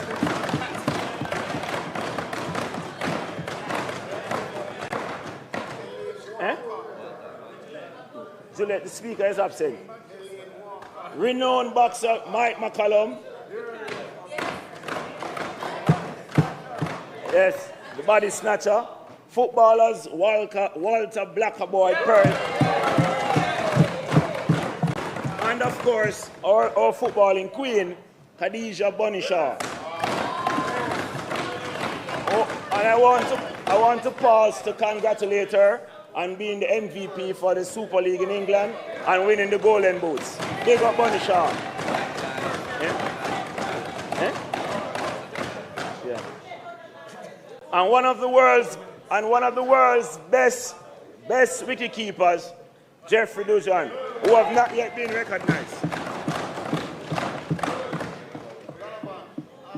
For my 3rd pillar, I propose the immediate reactivation and formal reintroduction of the National Sports Council. The National Sports Council and the National Sports Council has not been convened, has not met, has not been entirely, has been entirely dormant since 2016. We have experienced an entire decade of complete policy inertia at the absolute highest level of sports governance. As stakeholders have correctly pointed out, you cannot give an exponential national plan without a comprehensive supervisory body. Same we ask for in NARA. I propose that we urgently reconvene this Apex Council, populated with an intentional blend of sporting expertise, representatives from the ministry, the leadership from the Jamaica Olympic Association. We need a competent, collaborative policy-making body that meets regularly to supervise national deliverables, manage long-term strategic plans, and directly attracting international capital to our local associations. We must end the decade-long administrative standstill. I conclude, Mr. Speaker, on the most critical structural recommendation of all. I propose the immediate administrative separation of sports from its current arrangement.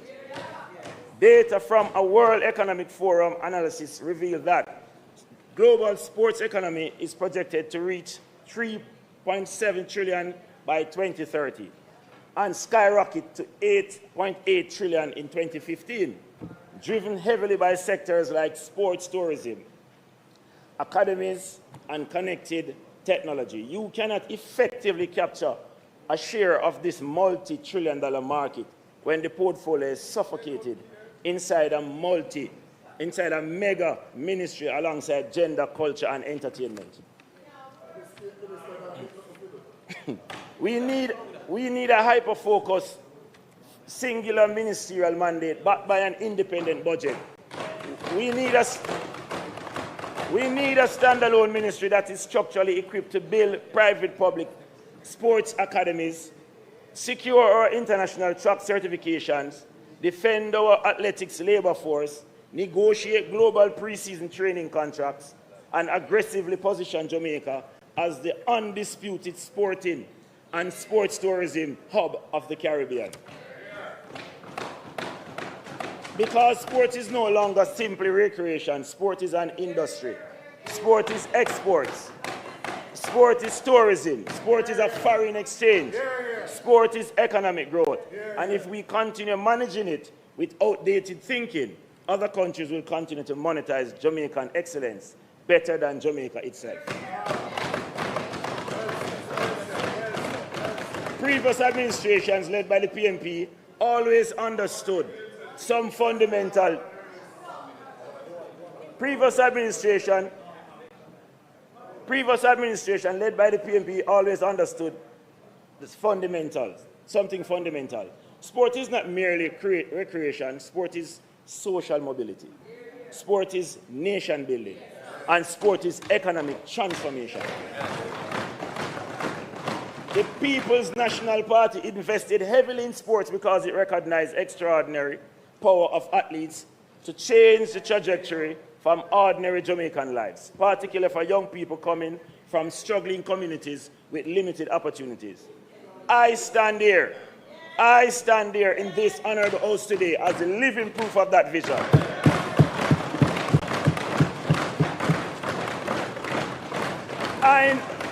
I know personally what investment in sport can do. I benefited from the sports. 30 seconds. 2 minutes, Mr. Chief, please. I know personally that investment in sports can do. Member, you're going to wrap up now. Wrap up now.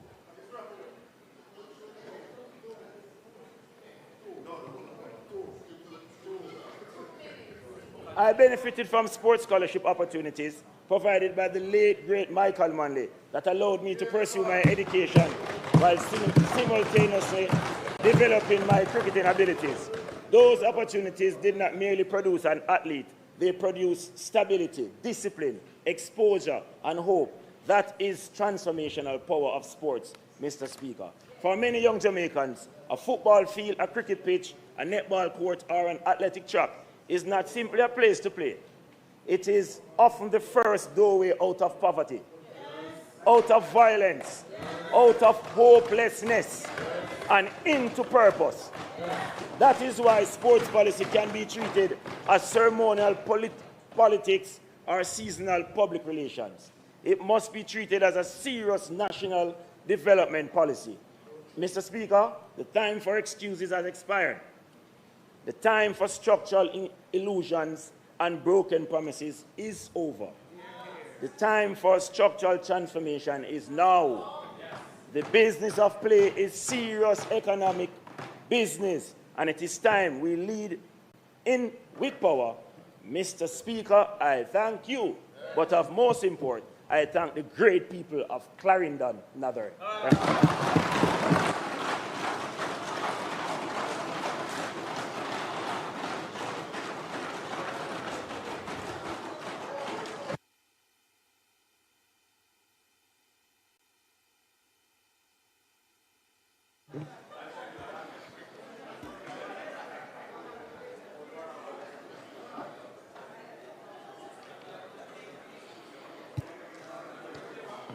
Will the member from St. Catherine Southeastern?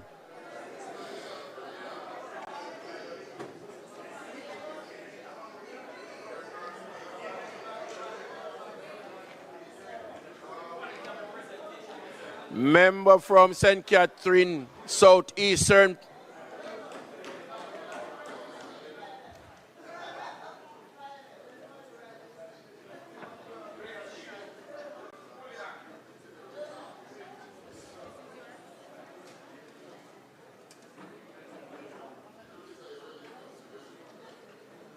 Yeah, man, big up everybody who there in the chat, you see me? I'm there, go and take it in, man. Black Beauty, me see you, big up yourself. Black Beauty, go and run off it for me, yeah? Go and run it off for you, and Delroy, go and run it off. I'm there, go and babysit my son and listen what I go on here. Big up yourself.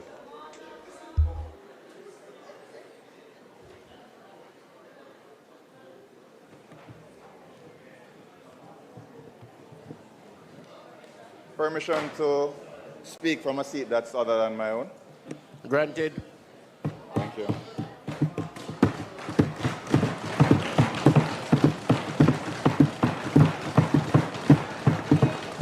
Mr. Speaker, I rise. I want to firstly thank the Almighty, for it is by His grace alone that I stand in this place carrying this portfolio.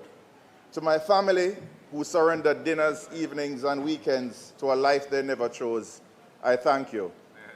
I salute my son Aaron, who reminds me ever so often how good our lives used to be before politics. Yes. My biological and adopted mothers here, the pillars I lean against when the weight of this work grows heavy. My siblings and their offspring, whose humbling words and comic relief arrive precisely when I need them the least and require it the most. My father and my political godfather, who have guided and ordered my steps. My friends, who gave good counsel when the road grew uncertain. To the constituents of Southeast St. Catherine, who placed their faith in me as their servant leader, I thank you for the privilege of carrying your voice, your words, and your hope into the noble house today. To the leader of the opposition, Mark Golding, who 2 years ago was scorned for appointing a shadow spokesperson on health and wellness with no seat in any house. As I told you then, I say again, thank you for trusting me. I will never let you down. To my colleagues, I extend the courtesy and respect this House demands and deserves. And to the Jamaican people from yard and abroad who shared their thoughts, their fears, their stories about healthcare with me, I speak today in your name. Every word is yours. Mr. Speaker, there are people watching this contribution to see whether I will reach into the protection of the parliamentary privilege to say what cannot be safely said outside these walls, where the threats of lawsuits abound. Some of them, I suspect, are very nervous. To those individuals, I speak plainly. There may come a day when the light is shone on those who occupy untenable but personally enriching positions Positions sustained not by merit, not by qualification, not by any stellar record of public service, but by ministerial protection and political convenience. But today is not that day. There may come a day when we stand here and call out those who wave the flag of free market capitalism, while they, without fair competition for contracts, gouge the pockets of the sick and the dying. But today is not that day. There may come a day when the Hansard captures every detail that I know about the acts of corruption I have hinted at, and which the Auditor General and the Integrity Commission have corroborated. But today is not that day. Mr. Speaker, I did not come here today to beat. I came here to teach. And let the record be clear. The restraint I exercise today is not the restraint of fear. It is the deliberate choice, because Jamaica does not need more spectacle. Jamaica needs more solutions. Mr. Speaker, I occupy, by the grace of God and the confidence of my constituents, a position that I believe is genuinely unique. I am, to the best of my knowledge, the only bariatric surgeon serving simultaneously as a sitting legislator anywhere on this earth. I raise that not as a trophy, but as a symbol of trust. For those unfamiliar, bariatric surgery is the surgical and medical treatment of obesity and the associated chronic diseases devastating Jamaican families from Negril Point to Moran Point. I do not study these diseases from behind a desk. I operate, I counsel, I watch them reverse when the right intervention reaches the patient at the right time, and I watch them kill when that intervention is denied. So I speak today not as a civilian reading from a script prepared by PR consultants and technocrats. I am speaking as a soldier who has fought in the trenches. From decades of patience, personal experience, and practical knowledge of the health sector at every level, from health centers to the operating theaters to boardrooms. Where others have studied the numbers, I have held the consequences of their poor policy decisions in my hands. Mr. Speaker, I must now acknowledge in his absence the Honorable Minister of Health and Wellness. I have spent considerable time reviewing his sectoral presentations from 2016 to this very year, every one of them. And having done so, I want to say something that may surprise this House. Honorable Minister, I salute you. By the measure of your own tactical objectives, the targets, programs, and deliverables you set before the House, year after year, you have achieved a passing grade. Clinics refurbished, units commissioned, posts created, programs launched, machines procured, documents tabled, task force announced, job fairs held. The minister should have taken a bow if he were here. Knock it gently, knock it.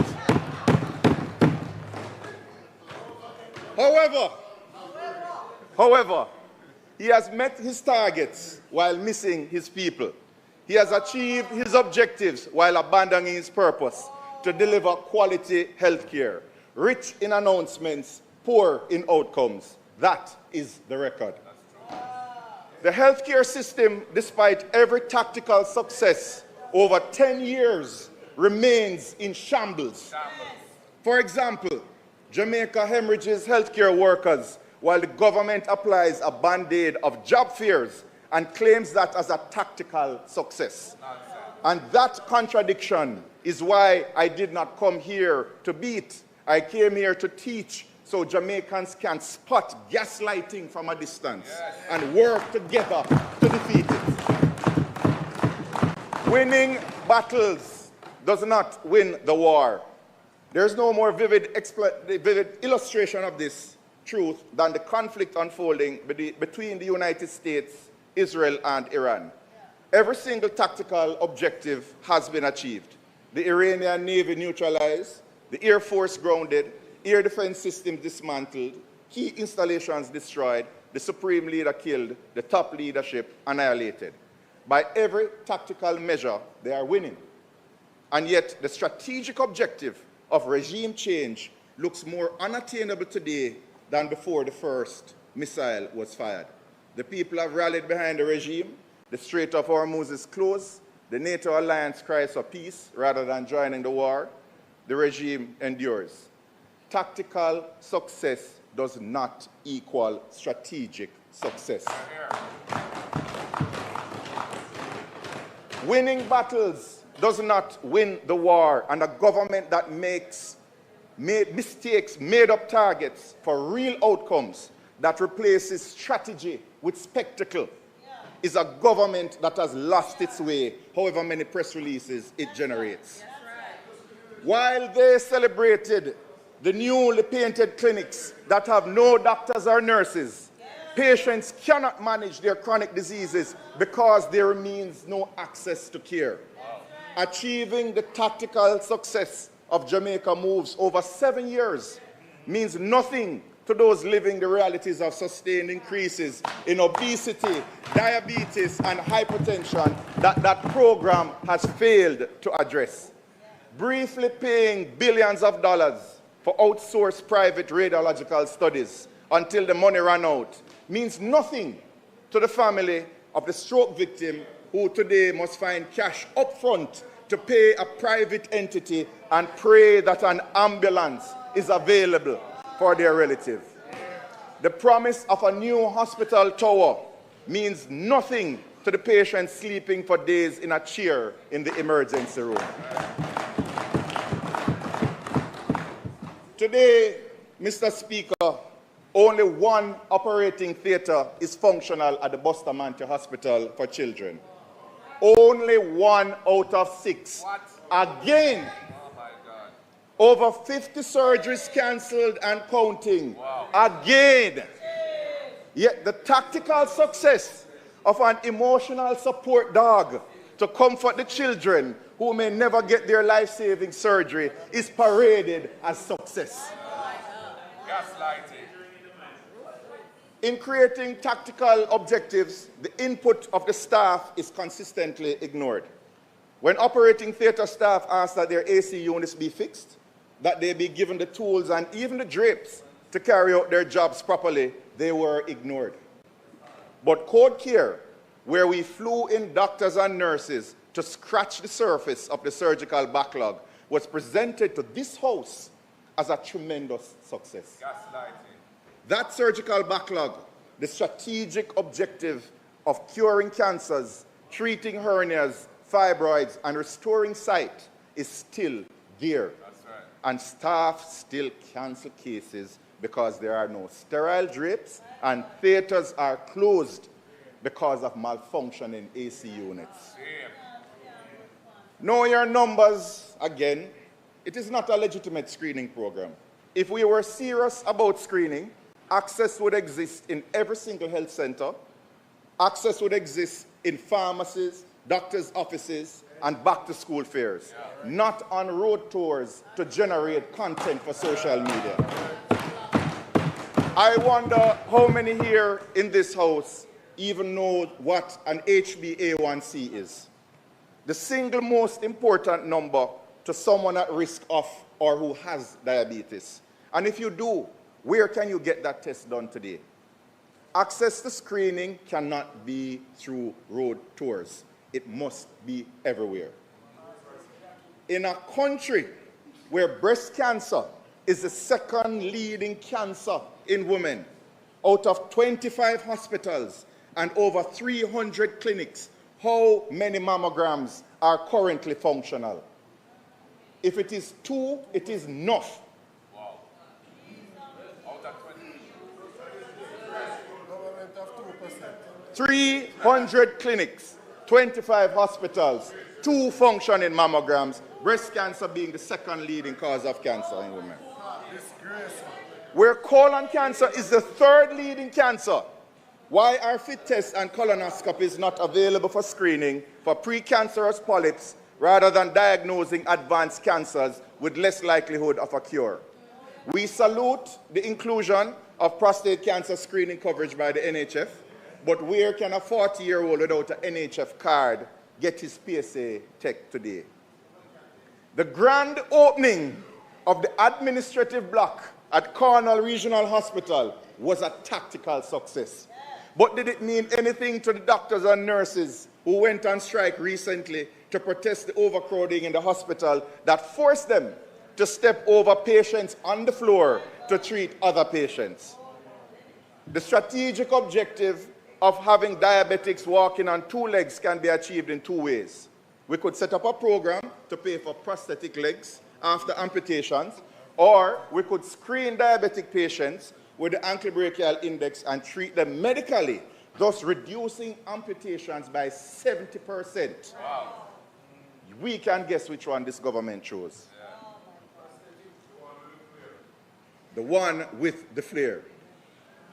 Mr. Speaker, the strategic objectives we desire are clear. I want proper health care for my constituents, from Bridgeport to Bridgeview, Westmead to Garvermead, Cumberland and Cumberland Meadows to Westchester, Waterford to Passage Fort, Myrtle Way, Pigeon Shoot, Rattown, Edgewater, Independence City, Portsmouth to Back Road, and medical care with dignity for everyone, wherever they seek treatment across Jamaica. We, on both sides of the aisle, must accept that healthcare has reached crisis levels and work together to fix our public health system. Because when doctors triage patients in emergency rooms, they are not classified as comrades and laborites. They are classified as sick, well sick, and dying. And they all get exposed to the overcrowding, the lack of beds, and the long waits. Blood tests do not come back as orange or green. Blood tests come back as Jamaicans who need medical care with quality and dignity. We cannot hug them up at election time and not fight for better health care when we enter this house, leaving them to suffer.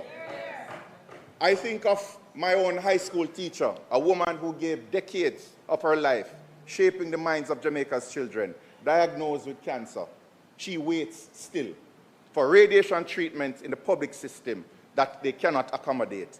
Those like her, waiting for cancer treatment that never comes because they cannot find the money to pay for private tests and treatment, they are the statistics we see in the glossy publications, but they are real people with real families losing hope for a cure. So let me define in plain language. What this government should be measuring itself against is not the current tactical objectives, but the universal strategic ones. Right. Strategic success means not a single patient, not one, sleeps in a chair on the floor of a crowded emergency room. Strategic success means the nurse arriving for her shift finds the tools she needs, the co-worker she was promised, and the conditions that allow her to practice compassionately. Right. It means the patient who presents at a clinic can receive the test and the treatment they need without being told to find money and without being condemned to suffer if they cannot. Right. It means my teacher gets her radiation treatment before her cancer progresses beyond what treatment can reach it.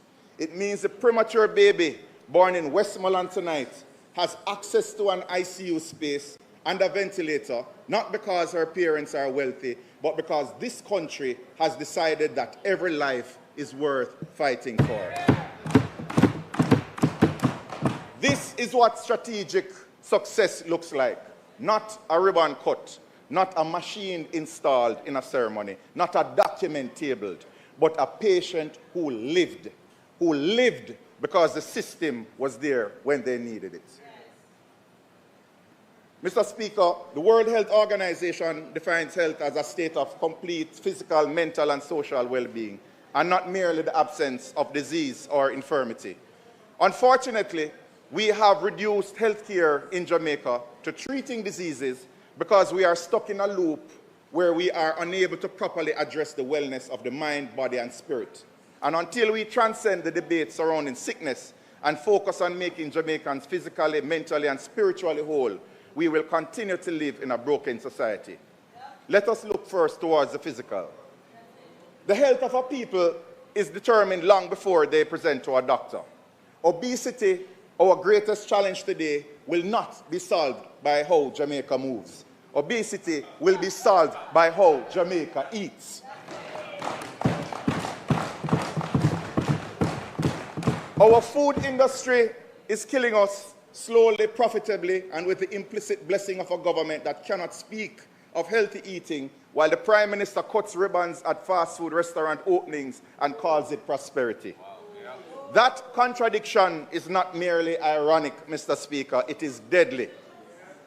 The true culprit in Jamaica's non-communicable disease epidemic is glucose, the sustained elevation of blood glucose that produces insulin resistance, the engine that drives obesity, type 2 diabetes, kidney failure, amputations, and early deaths. And despite the war on cane sugar, funded by special interest groups, the single greatest source of that glucose in Jamaica is not the sweetened beverages they want us to solely focus on. It is the rice, the processed foods, the bread, the biscuits, the cereals, and the junk food. The heavy carbohydrate diet that forms the daily reality of hundreds of thousands of Jamaicans, not because they are irresponsible, but because it is the cheapest food available to them. I am for a reduction in the consumption of sweetened beverages, but as long as the conversation is only around cane sugar and beverages, those who make Jamaicans sick with their junk foods will continue to get a free pass. A primarily protein and vegetable, low carbohydrate diet is scientifically the most effective intervention for reversing chronic non-communicable diseases. This is what my patients are taught. This is what they fix when they reverse their chronic non-communicable diseases. This is what the Ministry of Health should be teaching in every clinic and school in this country.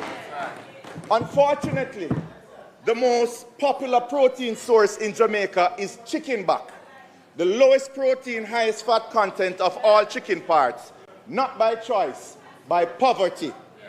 Import duties of 240% on healthier chicken parts have taxed nutrition out of the reach of those who most need it.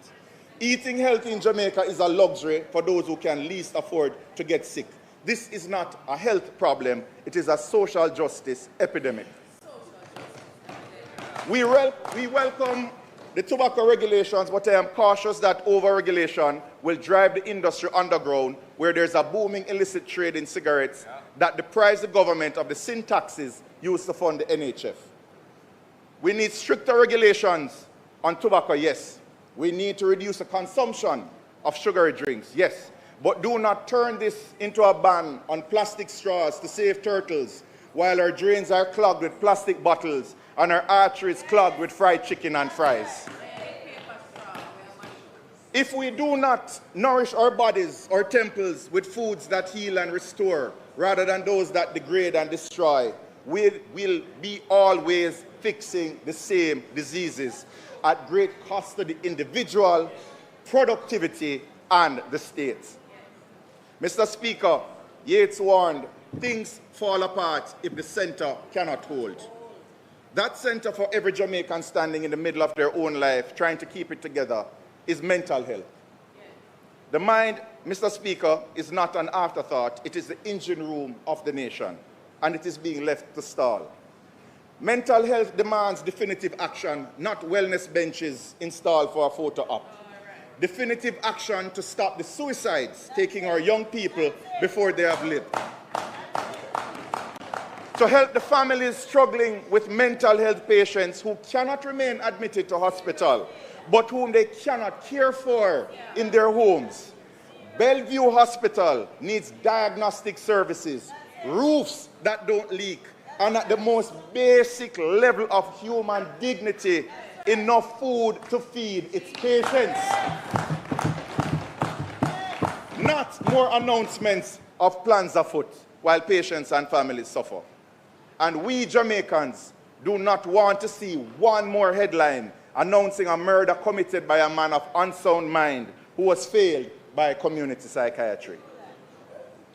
Today, amid the onslaught of man-made and natural disasters, Jamaicans are feeling hopeless, helpless, and neglected by the state and their fellow Jamaicans. We need to make wellness checks, look for the signs of depression, and give a helping hand or even a listening ear. You will never know the weight of the burden you may have lifted or the life you may have saved.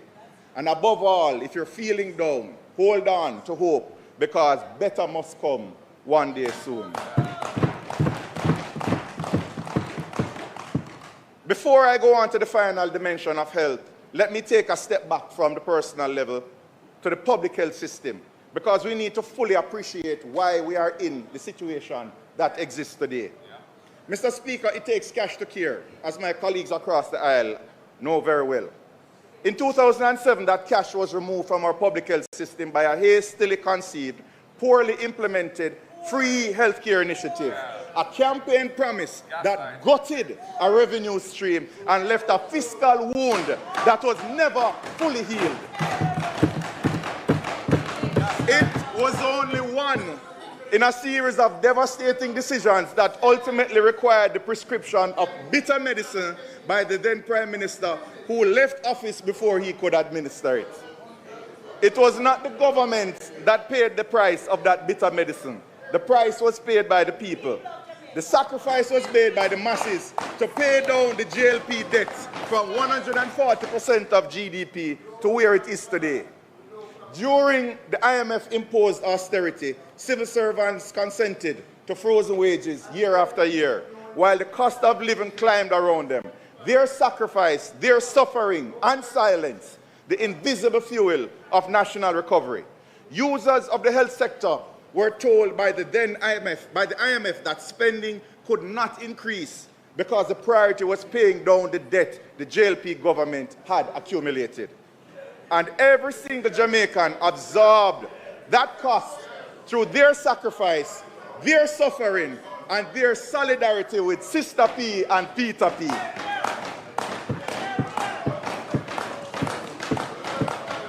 As a result of the sacrifice of the people to create the fiscal space for greater social spend, health spending has grown from $60 billion to almost $200 billion. That growth is real, but the very people who sacrificed then are still sacrificing today. Because although the health budget has tripled, the suffering has worsened over the last 10 years. Babies more likely to die even when the budget has tripled. More pregnant mothers dying during childbirth even when the budget was tripled. More diabetes, more hypertension, more strokes, rising faster than the global average, even when the budget has been tripled. Because this government does not believe in the people. The evidence is there in the allocation of resources. The evidence is in who benefits and who continues to be left behind. The evidence is in the gap between the announcement and the outcomes. They achieve tactical objectives, but never the strategic objectives. A gap that is measured not in dollars, but in human lives. The same pattern lives in the Hurricane Melissa aftermath. Jamaicans are living in shelters while their government sits on $1.4 billion of donated aid. $1.4 billion, $26 million spent out of $1.4 billion. Money that Jamaicans sacrifice to send to their brothers and sisters sleeping on the tarpaulins while this government sits on their donations. This is not incompetence. This is not bureaucracy. This is a pattern. A pattern of an uncaring government that spends freely but never on the needy. Mr. Speaker, you cannot tell a man to eat right and exercise and not drink rum and boom when he has lost everything and the government is sitting on the cash meant to help his family. You cannot discuss period poverty with a woman in a shelter. First, you must fix that poverty, period.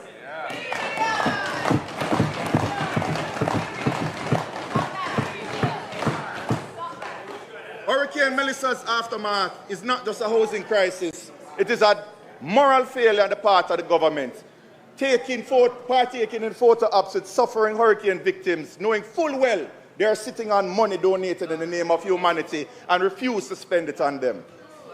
We cannot speak of mental health achievements when half the country is wondering if their lives will ever be the same again and counting down the days to the next hurricane season while sleeping on the tarpaulins.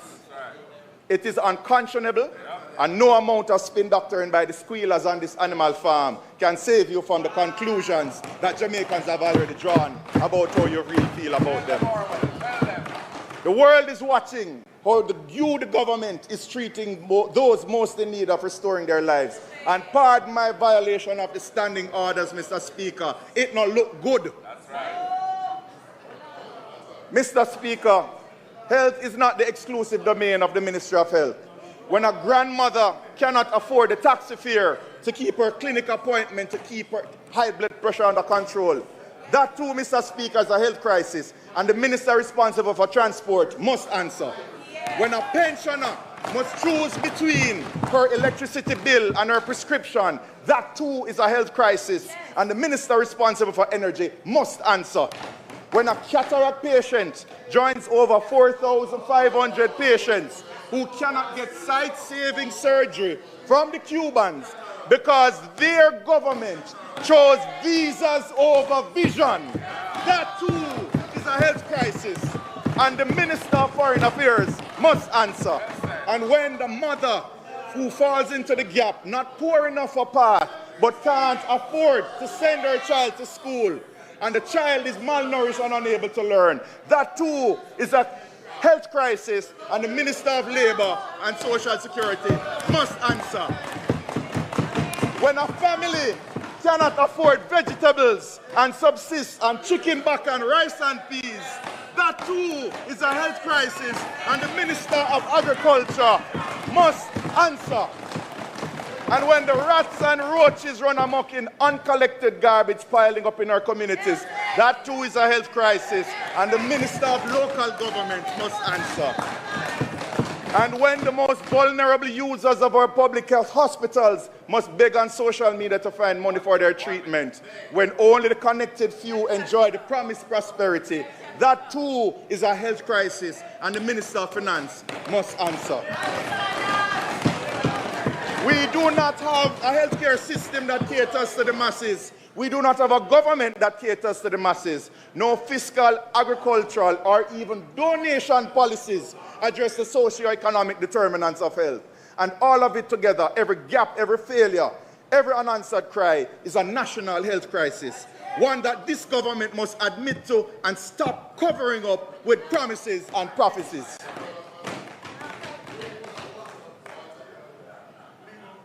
I left out water. I thought, we're good. We're good. Mr. Speaker, on Sunday, I saw a woman gunned down in cold blood by one who had sworn to serve and protect her. Then her body was pulled from the car by the feet like a carcass and thrown in the back of a van. Whereas due process must be allowed and justice must take its course, we all know what we saw. What we saw was one woman losing her life and several men losing their humanity. Humanity is the quality of compassion, empathy, and moral care that we extend to one another. It is putting the needs of others before ourselves, understanding that true happiness is not found in accumulation, but in contribution. True fulfillment is not the product of receiving, but of giving. That we may live on an island, but no man is an island. But I fear that we are losing our humanity because we have ignored the existence of our spiritual health, the final component of health. We have become polarized by party politics so much that some would defend the exploitation and abuse of others because our core desire to be a part of the party collective is greater than our God-instilled desire to defend the vulnerable. We have rationalized our partiality by reducing human lives to lesser beings based on their address, the shade of their skin, and the size of their bank accounts. And in doing so, we are destroying our own spiritual health. Too many Jamaicans are physically fit, mentally stable, but spiritually dead inside because they chose selfishness over service, prosperity over philanthropy, and politics over the people. Every day that we turn a blind eye to the suffering of our brothers and sisters, a little piece of what it means to be human dies in us. Yes. To save our spiritual health, we must subordinate our self-interest to a greater purpose.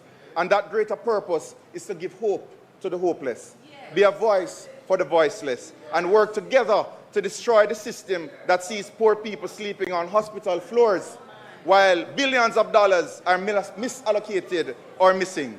A system where people are still suffering from Hurricane Melissa while humanitarian aid sits idly. I believe that we still have empathy and compassion that defines us as Jamaicans, and I believe that we still have the blood of the revolutionaries flowing in our veins. And that is why I still believe that there is hope for a better healthcare system in Jamaica. Because once we have awakened from our slumber, we will fight together to dismantle this current system and build a better one. Yes. We will demand together that proper healthcare be treated as a human right enshrined in our Constitution, regardless of their job or their address, a human right for every single Jamaican. And when enough of us have decided that enough is enough, and we will fight not for prosperity for the few, but provision for the many, we can in unison say it loudly across Jamaica land we love. To the patients sleeping in the emergency rooms tonight, don't fret too much, because better will come. To the family praying for an ICU space, hold the faith, because better soon come. And to those holding on to the last string of hope for a better life, hold on just a little longer, because better must come. Mr. Speaker, I thank you.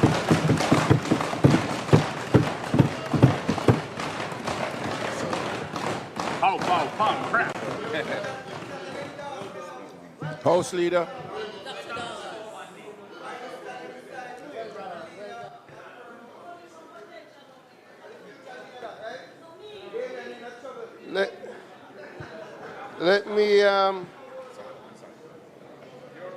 Let me thank the members who contributed today. The member from Northern Clarendon, who gave a substantial presentation. Yeah. The member from Southeastern St. Catherine. A very wide-ranging, I mean, I'll leave it at that. And of course, we heard from the Minister of Labour and Social Security, who gave an excellent presentation, a very, very good presentation on all the matters around Labour and Social Security. Mr. Speaker, as we are in public business, we will now commence the debate on the National Housing Trust Amendment Act.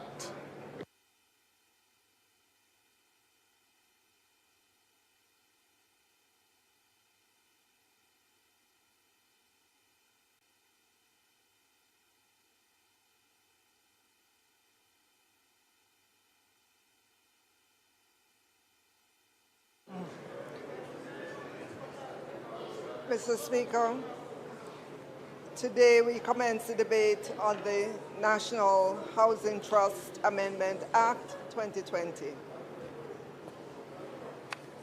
Mr. Speaker, I stand here today to commence the debate of this Honourable House on the bill entitled An Act to Amend the National Housing Trust Act, herein referred to as the bill. The bill, Mr. Speaker, seeks to amend the National Housing Trust Act to allow for the continuation of the special distribution from the National Housing Trust to central government. As this Honourable House may be aware, in 2013, under the Extended Fund Facility with the International Monetary Fund, the IMF, the government of the day obtained contributions towards fiscal consolidation from the National Housing Trust in the amount of $11.4 billion, Mr. Speaker. This was achieved by way of an amendment to the National Housing Trust Act, the NHT Act, the provisions of which came to an end March of 2017. Mr. Speaker, given the need for further budgetary support for the government's economic program, a further amendment of the NHG Act was undertaken in August 2017 to facilitate the continuation of annual transfers from the NHG for the fiscal year 2017-2018 to 2020-2021, and again in December 2020 to facilitate a further continuation of annual transfers for the fiscal year 2021-2022 to 2025-2026. Mr. Speaker, I know the members of this Honourable House would agree with me that the year 2025 was an unprecedented year for the country, with the passage and impact of Hurricane Melissa on October 28, 2025. Mr. Speaker, the resulting damage from the hurricane materially altered the government's fiscal environment. Extensive destruction to critical infrastructure, productive sectors, and public assets has placed severe pressure on the public finances and increased the need for continued recovery spending. So, Madam Speaker, in February of 2026, the Government of Jamaica announced revised revenue measures to include the continuation of the annual transfers from the National Housing Trust to the central government.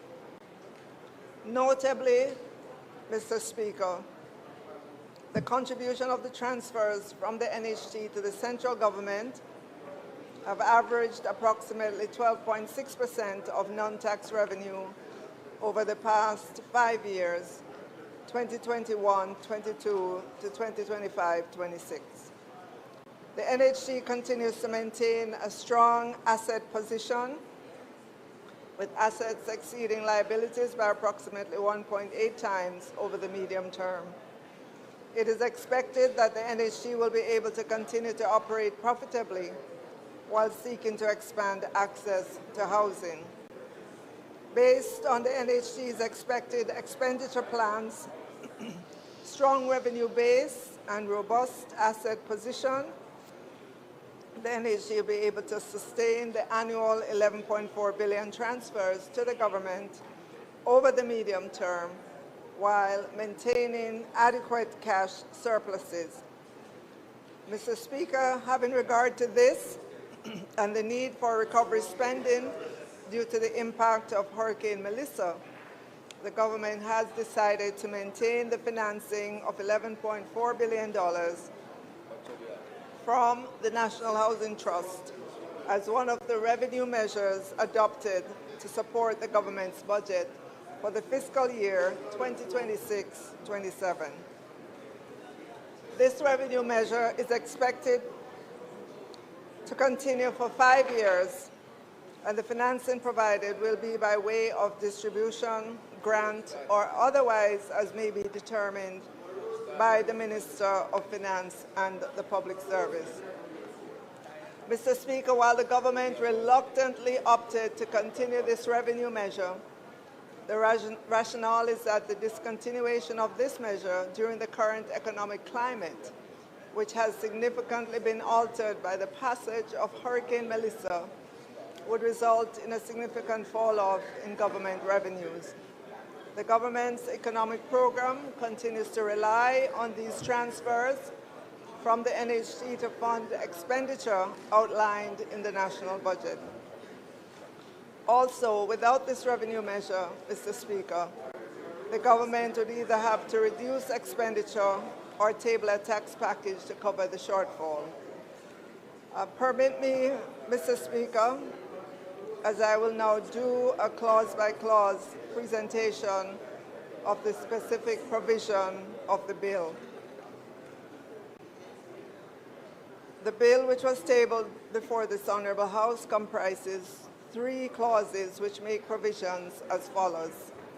Clause 1 sets out the short title and construction of the Act.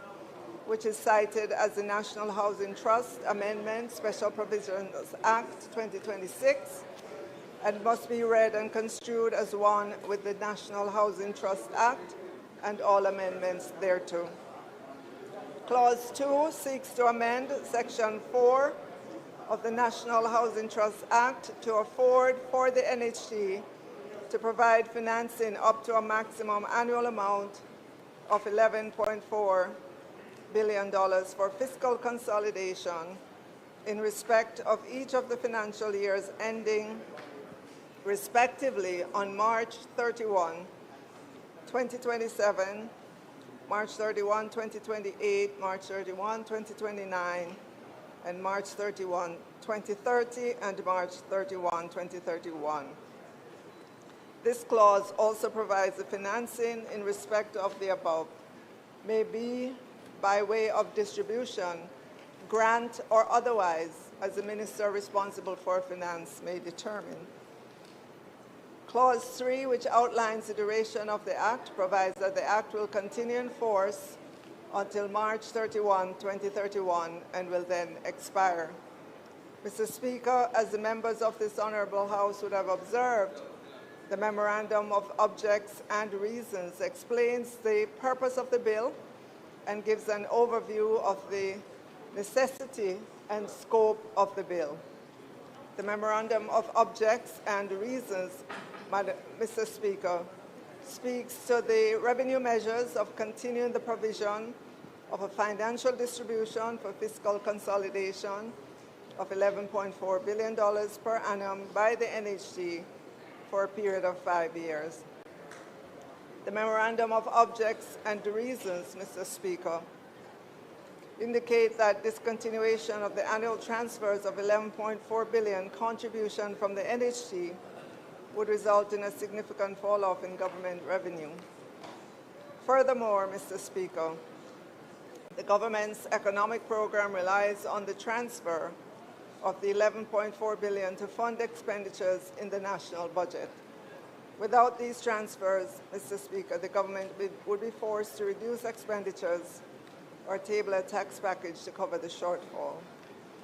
In closing, Mr. Speaker, I ask this Honourable House to give due consideration and support to this very important bill. Thank you, Mr. Speaker.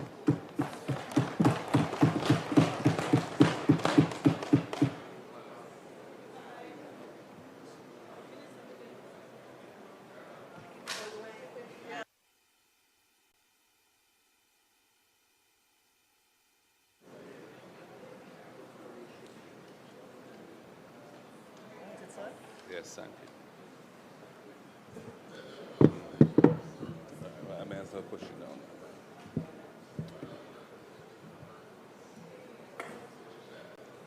down. Thank you, Mr. Speaker.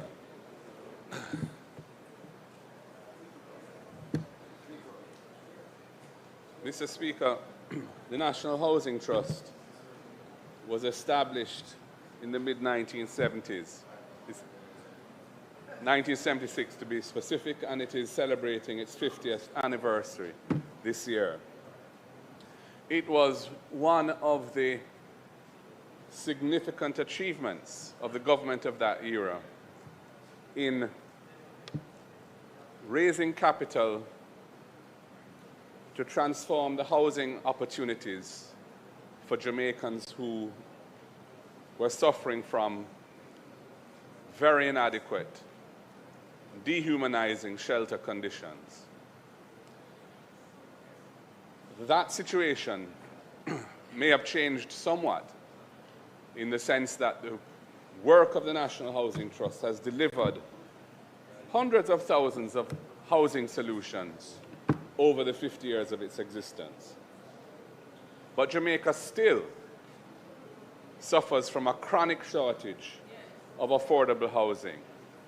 Young people in particular may aspire to own their own home, but find it very difficult to do so. The accessibility and affordability of what is being developed by developers in the market is beyond their means.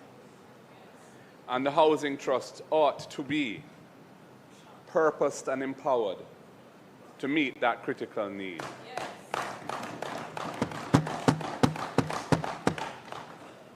By way of background, it is true that in 2013, when Jamaica had a debt to GDP ratio of 147% and was in an IMF program, or seeking to get into an IMF program, in circumstances where the previous program had been crashed by the previous government, and our name was mud with the international financial community, we had to run a primary surplus of 7.5% of GDP, meaning that we had to run a surplus of revenue over non-debt expenditure of 7.5% of GDP. And the way in which that could be done, at the time, based on an analysis of an international accounting firm which advised the cabinet, was that for 4 years, $11.4 billion per annum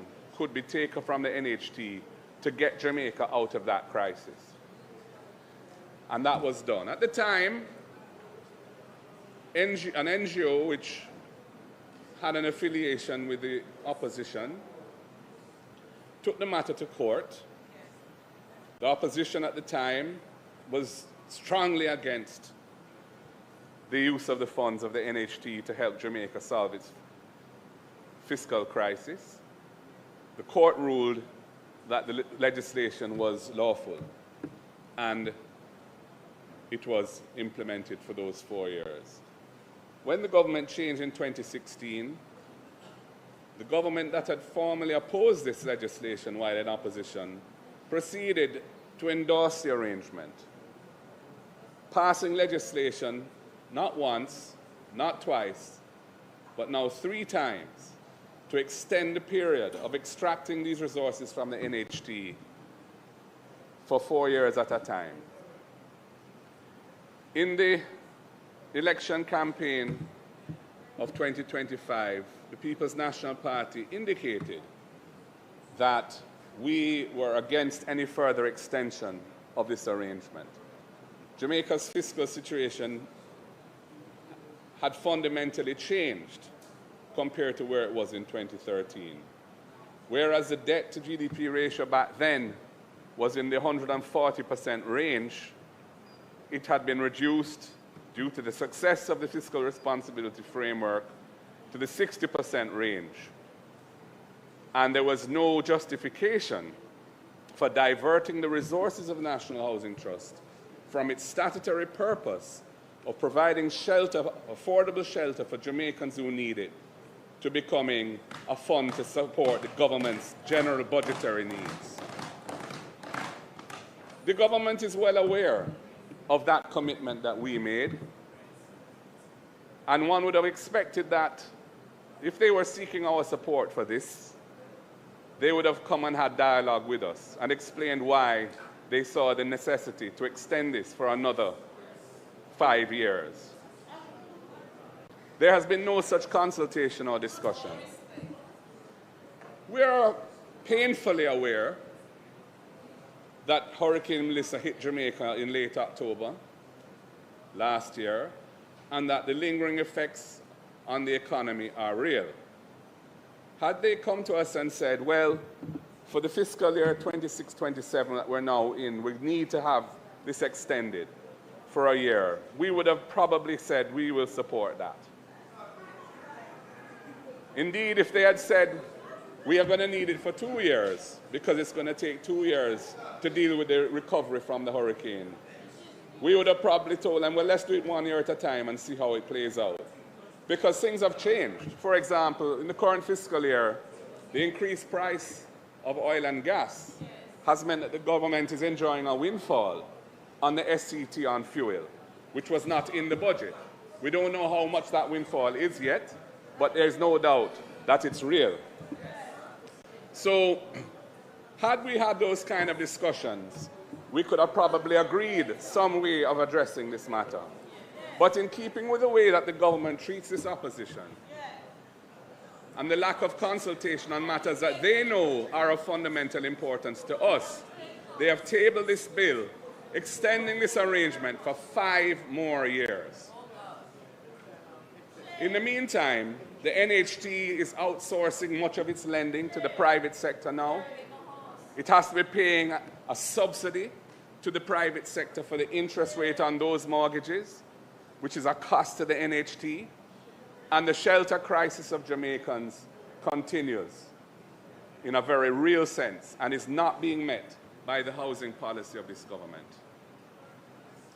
Mr. Speaker, that is the context in which this bill is being debated today. We will not support this bill. This bill could have achieved our support had we had consultations and worked out what we consider a reasonable arrangement given the hurricane that passed. But to bring a bill here and to say that you're going to take another $57.5 billion out of the National Housing Trust over the next 5 years is unacceptable to us. We do not agree with it, and in the 50th anniversary of the National Housing Trust, implemented by the late great Prime Minister of Jamaica, Michael Joshua Manley, we will not support this bill. Mr. Speaker, that is our position. Thank you.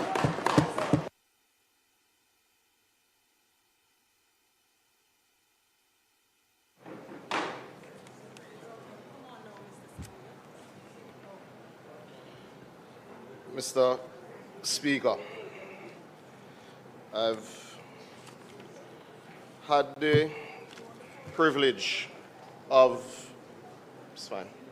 I've had the privilege of being involved now in 11 debates related to the National Housing Trust drawdown, 10 through the upper house, and it's my first through the lower house.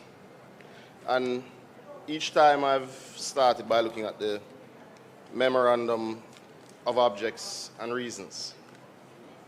But before I do that, I must admit I was a little taken aback by the reasoning of the member a while ago, because one would assume, having read the World Bank assessment of the damage having toured the country as he would have, that no consultation would have been required to know that the drawdown would be required, certainly at least this year and definitely next year, Mr. Speaker. I'm actually rather surprised at the reasoning. But as you look at you should look back at the World Bank report to see the level of damage. It will take some time to recover. But as you look back at the memorandum of objects and reasons, this is a choice that the members in this House have to make between a drawdown that actuaries have said has no material impact to the books of the NHT and an increase in taxation. This is a choice between continuing an arrangement from 2013 and a widening fiscal deficit because of the damage related to Melissa. This is a choice between maintaining an arrangement and increasing borrowing, Mr. Speaker. So to my mind, there is very little choice before this Honourable House, because it is the logical decision that we would support the drawdown from an entity that can afford it. There is another contemplation, you see, because when we refer to context of 2013 and to the debt to GDP ratio, there are other factors that are rarely mentioned in this House that would have led to our concern as to the impact on housing that this would have had at that time, because each year is different, each factor is different. We need to recall that in 2013, when this measure was introduced in this House, there was intense public scrutiny on the HAJ. By 2015, the agency was almost bankrupt and the output was particularly poor during that 4-year period. So that agency was not achieving the mandate of the housing policy. In 2012, the year before this was brought here, there were several parliamentary sessions looking at the impact of Operation Pride on the books of HAJ. We are still today in 2026, Mr. Speaker, correcting some of the ills from that project, including running pipes in communities where people were handed over homes. That is a reality today. Right? 2 of the projects mentioned by me in my own sectoral refer to projects that were developed by Operation Pride. So that concern would have weighed on us. The other issue, Mr. Speaker, that we need to recall is that in, I believe it was 2012, though it came to light in 2014, it was brought to the nation's attention the $175 million purchase of the Outer Many lands, which was misuse of the Housing Trust funds. So when one looks at the record of housing starts, this administration certainly versus any PNP administration before, when you look at the mismanagement of the funds, whether it was within the Housing Trust or within the consolidated fund, no one should be surprised that we would have had concerns about the PNPs then meddling with the National Housing Trust. But the critical issue to examine is whether or not this drawdown, in practical terms, impacts the delivery of more mortgages, meaning is the housing stock that people are trying to buy now going to be impacted with higher rates, or are they going to be able to get mortgages? And there is no economist or finance professional that has said this has impacted mortgages. The other issue is very simply, is it impacting our ability to deliver the number of homes that we have? And the question is, does the market have the absorptive capacity to take this $11 billion now using the NHT's mandate? And quite frankly, the market doesn't, and there's a number of reasons for that. And we are fixing those critical issues. One, we're all critically aware as members of parliament the issues that we have related to land and titling, which is why I was particularly proud to see the recently announced and commenced project being funded by our friends from South Korea. It is indeed a step in the right direction. The other issue is the pace of approvals, which is why understanding the absolute need for enterprise-level construction to restore thousands of homes in the West, I was happy to see the passage of NARA, because we do need to be able to engage enterprise-level construction at pace. So that will deal with that particular issue. The other critical issue which we have to navigate is the supply of skilled labor rather, Mr. Speaker. And we are also attending to that limiting factor by having made several of the courses under the Heart Academy over the last 10 years free for Jamaicans who wish to upskill themselves, free, when they used to have to pay, Mr. Speaker. So we're dealing with many of the factors that limit the ability of the market to provide homes. But quite frankly, the market today or next year will not yet be able to absorb this $11.4 billion. So again, the leader has stated that they will not support it. But what they're saying to the public is that they would have preferred that we either increase tax, increase borrowing, or destroy the fiscal affairs of the country by increasing the deficit.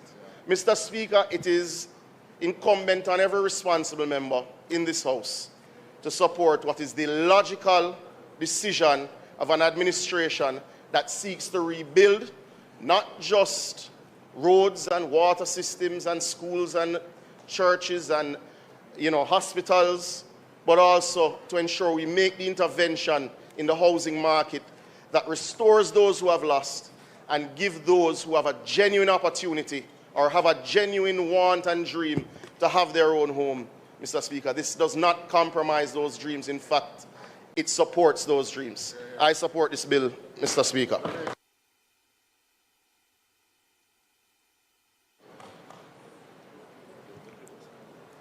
You want to say? All right.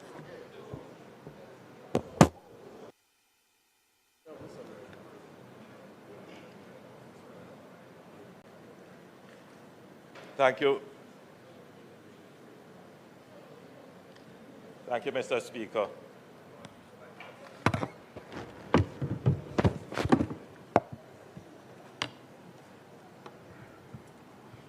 I think it is necessary, Mr. Speaker, that I make a brief intervention on this matter. The Minister of Finance would have explained, and it is indeed in her script, that she said we reluctantly seek to extend. Because I think for every Jamaican who treasures the NHT and wants to see the NHT fully maintain its statutory mission, that to use NHT funds for anything other than building housing would be of grave concern. You sit down for Melissa, hurricane burial money and I want to spend your stink like shit. Go and damn shit, batty boy. You stink like drunk. Oh no, look on the screen and look on a drunk here. You stink like shit. You have a hurricane burial money and one thief. You stink like drunk. Come on from a bum buckler TV, batty boy. Or is just doing this because it has the authority to do it.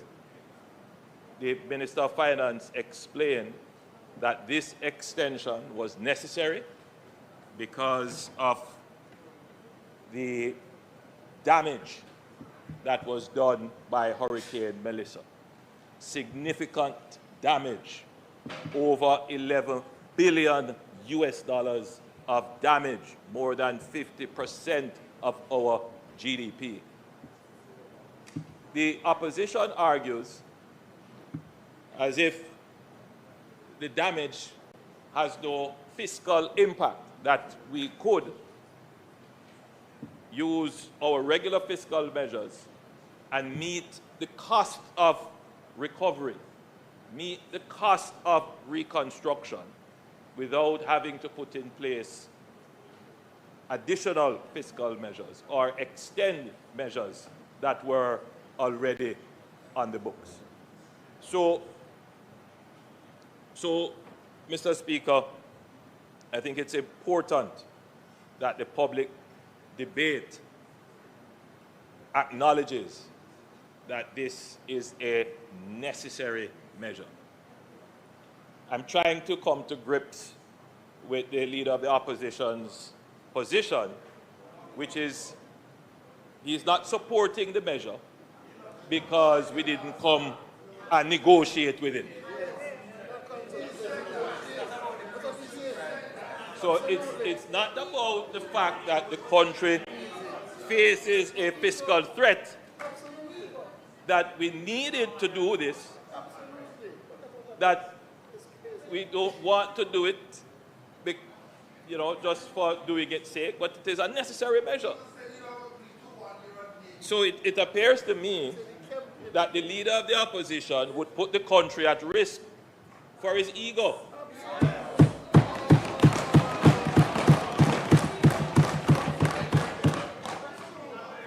Well, Mr. Speaker, in this matter, I will be the first to say, and I repeat, that this is not something that we do without taking into consideration that it was absolutely necessary. And if it were not necessary, it would not be done.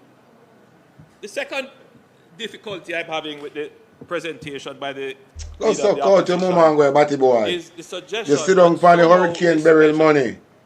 You sit down for the hurricane burial money. I never want to know. Just think on your mouth, your mama batty boy. The Mark Golding not support it because of our thief. Go nyam out your mama again, batty boy. How long Hurricane Beryl blow and gone, and you still have Hurricane Beryl money. I even when time Melissa come, me even allocate Hurricane Beryl money and give the people them to set themselves in order so they can take the shock where I come from. You stink like shit. Mark Golden say now support and it done. So drop down and dead batty boy. Deprive homeowners of the opportunity or potential homeowners of the opportunity. Which homeowners? Pussy, you did say you carry 5,000 container house coming to Jamaica. Ain't batty boy? Now you did talk on TV say you carry 5,000 container house coming to Jamaica. Ain't batty boy? You stink like shit. It no but hey, go nyam out your mama and go batty boy and come off of TV. We don't want to hear nothing from your junker. Unity of owning their own home. That somehow $11.4 billion from the NHD would deprive $11.4 billion of housing expenditure. Minister Sabuda, the member from Northeast Manchester, Northeast Centre, would have addressed this matter because, yes, we always have a financial challenge with the development of housing, no doubt. But the real challenge now is not a demand side challenge. It's not a lack of financing challenge. The real challenge is a supply side issue. The absorptive capacity of the country to actually produce the number of houses that are needed to fill the housing gap. We estimate that the country would need roughly 150,000 housing units to adequately supply the demand for housing. So this would mean the persons who are able to purchase on the open market, persons who are not able to fully afford the cost of housing, but they may need some form of subsidized housing solutions, low-income housing solutions, and persons who may be looking to improve their housing stock. We believe 150,000 solutions, so whether it is a total house or access to land, that is what we would need. Presently, if we had all the funds today to build 150,000 houses, we could not do it. We don't have the contractors who can contract at scale. We now don't have an enterprise-level contractor in the country who could build 10,000 houses over the next year. And that is a major issue of the supply-side constraints that face the housing market. Presently, the NHD has been tasked with developing 40,000, we say 42,000 housing solutions. Right now, Mr. Speaker, in terms of the NHD's performance, the NHD has, at the end of 2025, somewhere in the region of about 31,540 housing starts going back from 2016. So, Mr. Speaker, since this administration, that is the number of housing units that we have started.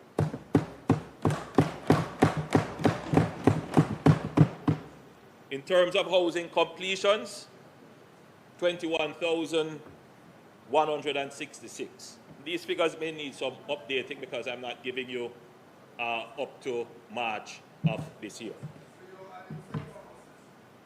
In terms of mortgages, the NHD, Mr. Speaker,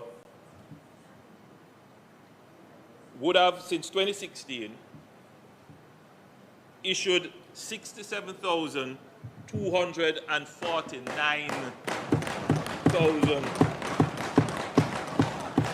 mortgages. So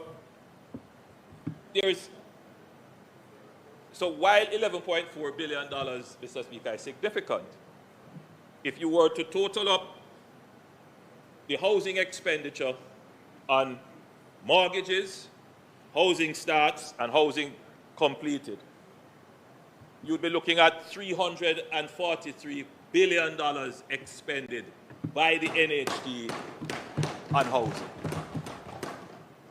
To make the point even clearer, Mr. Speaker,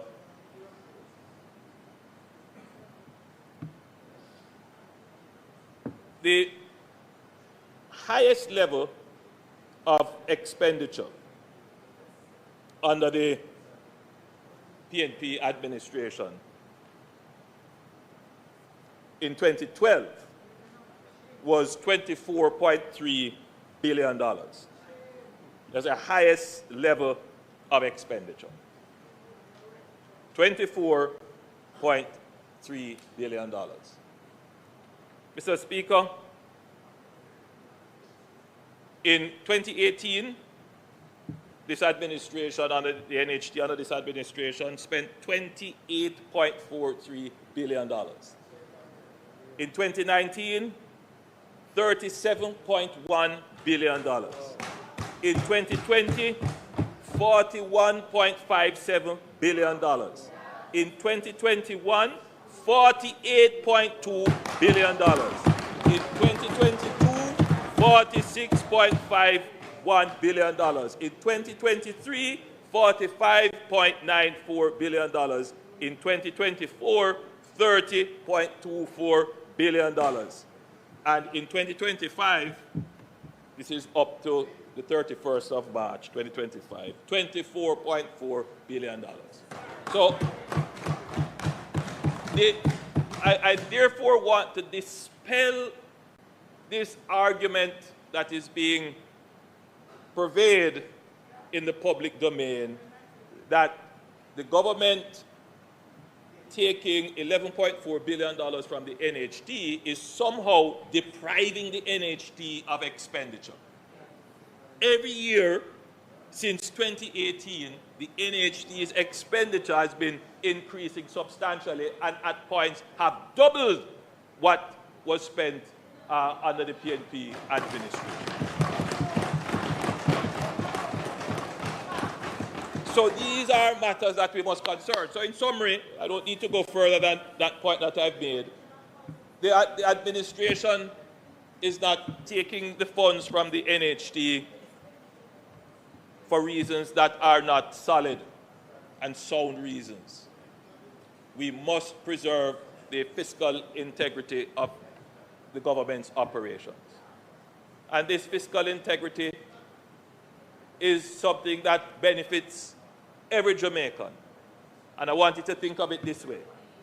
If we didn't have the $11.4 billion from the NHD, it would have to come from somewhere else. Likely more taxes. Second point, Mr. Speaker, there is no windfall from the government from the present geopolitical situation with oil prices. The leader of the opposition is suggesting that somehow we are collecting more taxes on oil, on fuel. Madam Speaker, Mr. Speaker, I want to be absolutely clear that we haven't said too much about this situation, but the government has essentially taken steps that cushion the public from the full impact of the increases in oil prices. And that comes at a cost that is likely to be far greater than any revenues that come from the SET on fuel. So there is no argument that is saying that the government is getting a windfall and therefore we don't need to take the funds from the NHD. So those are some points, Mr. Speaker, that I think it is important that the public considers when they pronounce their judgment on the government's action in taking the funds from the NHT. It is not something that we want to do. It's not something that we do lightly. It is something that is imperative that it be done. And we, like every other Jamaican, longs for the day when we will not have to take the funds from the NHT. That will happen as the right decisions that we are making today inure to the growth of our country. Decisions like the National Reconstruction and Resilience Authority, which will fast-track growth and development in this country, because that is the only way, Mr. Speaker, to increase revenues, growth, jobs, income for the people of Jamaica. May it please you, Mr. Speaker.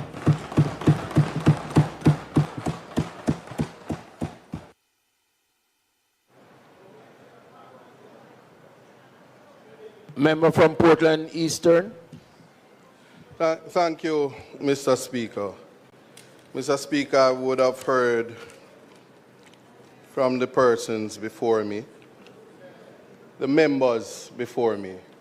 But, Mr. Speaker, I only rise because of my concern that the memorandum of objectives and reasons, of objects and reasons is not, it certainly isn't reflecting what I'm hearing from the Prime Minister. It is not reflecting what I heard from the Finance Minister, and it certainly is not reflecting from the Minister of Water and Environment, respectfully. So one of the key things is that I'm pointing to the memorandum of objects and reasons, and it says that the Section 3 of the Act provided that this would continue until the 31st of March 2026 and then expire. So there was an expectation that the pull down, there would have been an expiration date. The discontinuation of these annual contributions will result in a significant fall off in government revenue. It goes on to say that the government's economic program relies on these transfers to fund some expenditures in the national budget, without which expenditure would require reduction or a tax package tabled to cover the shortfall. Now, Mr. Speaker, I will say this. I am sure that the Prime Minister will agree. The danger is the thought of this being an indefinite exercise. Now, I'm saying this in the context that the ordinary Jamaican, his or her expectation is to own a piece of the rock, a piece of Jamaica. Cannot put it any simpler. There is an aspect of this 11.4 billion that the ordinary man will never appreciate or come to terms with. And that is what this conversation is about. There are persons who have a desire, who when qualified, only wants to get the pull down, their share. Not that the government will provide the housing, but the ability to be able to purchase the land and the ability to build that house. Now, there are persons who are not getting the services from NHT for many other reasons. The outsourcing, the mortgage is not coming from NHT, the requirement, the clogs, the fetters that would make it impossible for them to be able to own a home currently. Now, one has to look at the aspect that the necessity has not been explained. For instance, we're hearing that because of Melissa, this is now a requirement. Now, I will say this. It's not reflected in the memorandum of objects and reasons. Not one line or sentence that Melissa is one of the reasons. No, because what I'm saying is there must be justification for what is an indefinite extension for. And I would not want to be the bearer of bad news. I am not a prophet, but to say if we experience a hurricane this year, and next year, and the year after, then what is being said from these explanations is that there will always be a need for pull down. Yes, well, that is why when the opposition leader stood today and said, perhaps if the extension were for a year, possibly the conversation could take place. Because we have to, we definitely, respectfully, and I only ask that the contribution is for the people. That's all I'm saying. The contribution that I'm making is for consideration for the ordinary Jamaican to come to terms with the fact that when they hear that the object and purpose of the NHT is so the common man can own a home. And when one puts it highfalutin or at a place where the common man cannot appreciate, then we have to have the conversation. And so, if I have to use the Prime Minister's words, he said the government is not utilizing resources from the NHT for purposes that are not of national importance. But this today, the Finance Minister says, is to cover expenses. Doesn't say what the national importance is. Hold on. In a language that the common man can understand. And listen. I am quoting. Hear me. It's fine. You know, Mr. Speaker, there is a particular standing orders that you can use if I'm being interrupted or feel as if I'm being bullied. But I would never dare do that, but to say that if I would be allowed to speak for persons who cannot speak in this House, please permit me to do so. That is all I'm asking. There has to be some form of specific language that we can point to so that the ordinary man can appreciate what we are talking about national importance. In 1993, don't know how old I was at that time, but the then Prime Minister Patterson had pulled down on the NHT for educational purposes. It was quite specific, and I'm sure everybody can agree where that is concerned. When one looks at the history and why the pull down took place in 2013, the country was at an impasse and under strict regulation under the IMF. If I'm incorrect, I stand corrected. I am here to learn. Now, when that time has expired, we have seen where the pull down took place up until 2026. I am simply saying, when an additional 5 years is tacked on to it, it starts to appear that this is something that is going to be indefinite. Yes? Oh, where is the energy? Where is the energy minister? Where you need him? One would think we'd never lose light. Yes, there it goes. All right. But here, where's the member from West Portland? We just lost light. But anyway, respectfully, Mr. Speaker, all I'm saying is where one looks at the memorandum of objects and reason, legally, the reasons for the pull down or the justification will not be consensus ad idem with what is being asked.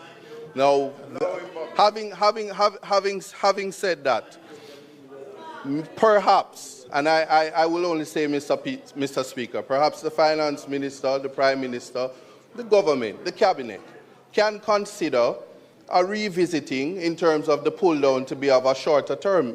Perhaps there is always room for negotiation, if not some form of explanation so the people can understand. And it is for those reasons why at this juncture, I am painstakingly saying, because it was never created for this type of expenditure, in the context that when the Prime Minister says we would have to pull from somewhere, one can recall the Norman Manley International Airport future earnings. Same for the Sangsters Airport. And if I'm to understand what I'm hearing or what the common man hears is, no one no left who we take money from, And so NHT, we're going to have to take from NHT.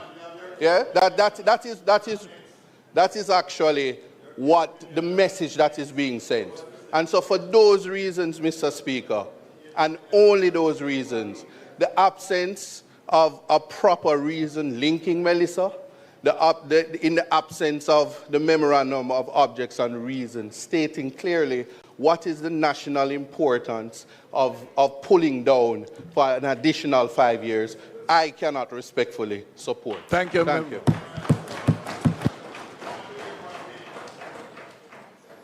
Member from St. James West Central. Thank you, Mr. Speaker. Mr. Speaker, I rise to support the bill for plain and simple reason. Plain and simple reason. It makes no sense to have monies in the rest of government and central government is broke. Makes no sense. So the member from Portland asked about a reason. The memorandum actually gives the reason. So fiscal consolidation is a public financing strategy, and it is used to address broader financial goals. And if the choice is between raising taxes and putting a greater burden on the backs of Jamaicans at this time, or using monies in the rest of government to ensure that government can finance what needs to be financed, then I think the bill is worth supporting. It is important to remember that not so long ago, a lawsuit was brought to examine the nature of the trust because of the use of the word trust. And that judgment brought a lot of clarity. Choice is not always between good and bad, better and worse, or good and better. So for me, at this time, with everything that is happening in the nation, if the rest of government has money that can be used responsibly and well for fiscal consolidation, as opposed to heaping tax burden on the backs of Jamaicans when they are trying to recover, get back on their feet, I believe this is the better choice, and the bill should be supported. Member from Eastern Westmoreland. You're not going to love it. You're not going to love it. You're not going to love it. You're not gonna... Mr. Speaker, thank you very much. I sat, Mr. Speaker, and I wasn't necessarily minded to say anything. However, when I listened to the blatant hypocrisy that was coming from that side, it compelled me to my feet to make a contribution to this bill. Now, if we're listening to this conversation, the first thing that we're hearing is that if we did not do this, we would have to increase taxes. But several times, the members on this side, including the Prime Minister himself, has gone out and said that we increased taxes on the backs of the people in our previous administration, and he himself said that this was a raid on the NHT. And he said that these funds should be ring-fenced. He said that in the House, and he said that on national programs. No. The point is being made that, yes, there is a disaster. No. There was a natural disaster in 2025, Hurricane Melissa. But there was a man-made disaster in the JLP administration between 2007 to 2011. Because when there was the international crisis, the depression, their Minister of Finance said that it would benefit Jamaica. That's what he said. They went on to then abandon the IMF agreement. And it is because of those reasons that we were placed in a position that we had to draw down on the funds from the NHT. To now come and make the very point that because you have a disaster, you now can draw down on it when you took the opposite position a few years ago. Cannot just be allowed to pass as if it is nothing. The member from Northeast St. Ann is making the point that it is because of fiscal responsibility and the position that we are in. The debt to GDP of Jamaica at that time was over 140%. The debt to GDP now is less than 100%. How is it that they complained at that time when the debt to GDP was over 140 to say that this was irresponsible and should not be done? But now when the debt to GDP is down, way less than 100, all of a sudden it is now the fiscal responsibility to do. That level of hypocrisy cannot be allowed to stand. The next point, Mr. Speaker, that is being made, that, oh, this is because of Melissa. This has been going on for 10 long years. Melissa was 2025. This has been going on from 2016. So the government cannot be allowed to just come to the parliament and to totally ignore the total tribal statements that they made before, unpatriotic statements when they placed the country in a precarious position and we had to beg to restore Jamaica's reputation. They can't come now to ignore that and suggest that all of a sudden what they are doing is the responsible thing. They are being hypocritical. Now, Mr. Speaker, I heard a few things being said here today. The Prime Minister said that they're not ignoring the law. Who was ignoring the law back then when he was carried on?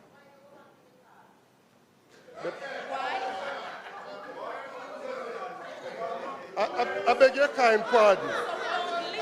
I beg your kind pardon. I beg your kind pardon.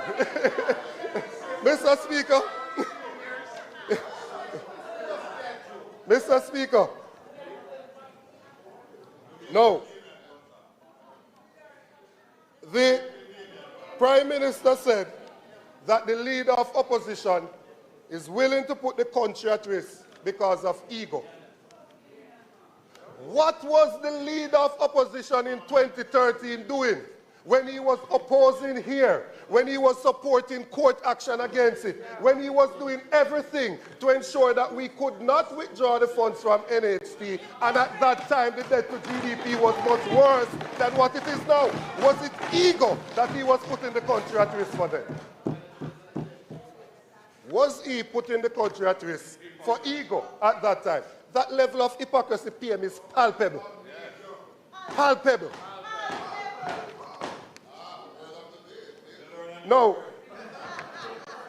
I learned that in medical school in 2003, sir. Thank you very much. Thank you very much. Now, the Prime Minister went on to say that we do not have a demand problem. A whole heap of people want houses. As a matter of fact, 150,000. I am paraphrasing for the member there that is not familiar with the English language. I am not yielding for that. The essence of the Prime Minister's point is that we do not have a demand problem. There is no point of order. Member, there is no point of order. There is no point of order. Member, you cannot determine that. It's not for you to determine. It's not for you to determine. Allow me to hear. It's not for you to determine. What is the... Member, your point of order. Yeah.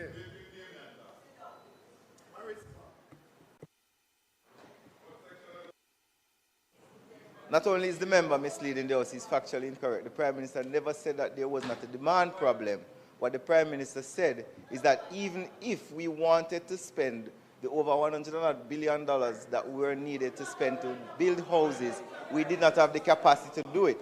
So he's not being factually correct in saying that the Prime Minister said there wasn't a demand problem. So he's misleading the House.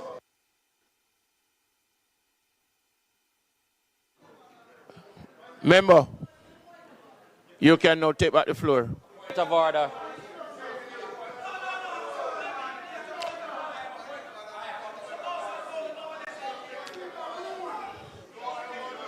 You're telling me that you're taking a point of order on a point of order? No. Continue with the presentation. Mr. Speaker, the member is not listening to his leader because the Prime Minister made the point in trying to position the argument in a basic economic principle of demand and supply. He said that Jamaica does not have a demand problem. There's a need for 150,000 houses. Jamaica has a supply problem. That is what he said. So that member should listen to the Prime Minister when he's speaking.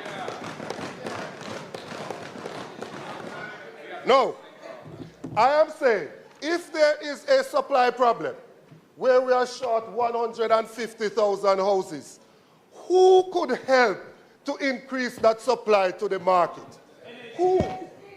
If we make an intelligent guess, could the National Housing Trust actually play a role in putting those, in increasing those supply to the market? Absolutely yes is the answer. No. The Prime Minister went on to say, Mr. Speaker, the Prime Minister went on to say that there are issues, and the member from North East Centre said it, there are issues that would cause them not to be able to build the houses. One, land issues. That is why, in the last election campaign, we said that we would decrease the period of time for you to own government land from 60 years to 25 years so that we will put land in possession of the people so that they could build on their own lands. Because it's not all of the construction has to come from government. People can build on their own lands if they are given those lands. Right? And the members opposite confuse the public in saying, here goes the PNP, they want to take away your land. Not telling the public that the current time for private land is actually 12 years. And that the period being proposed by the opposition was twice the period for the private land, and it was in relation to government-owned land. Mischief.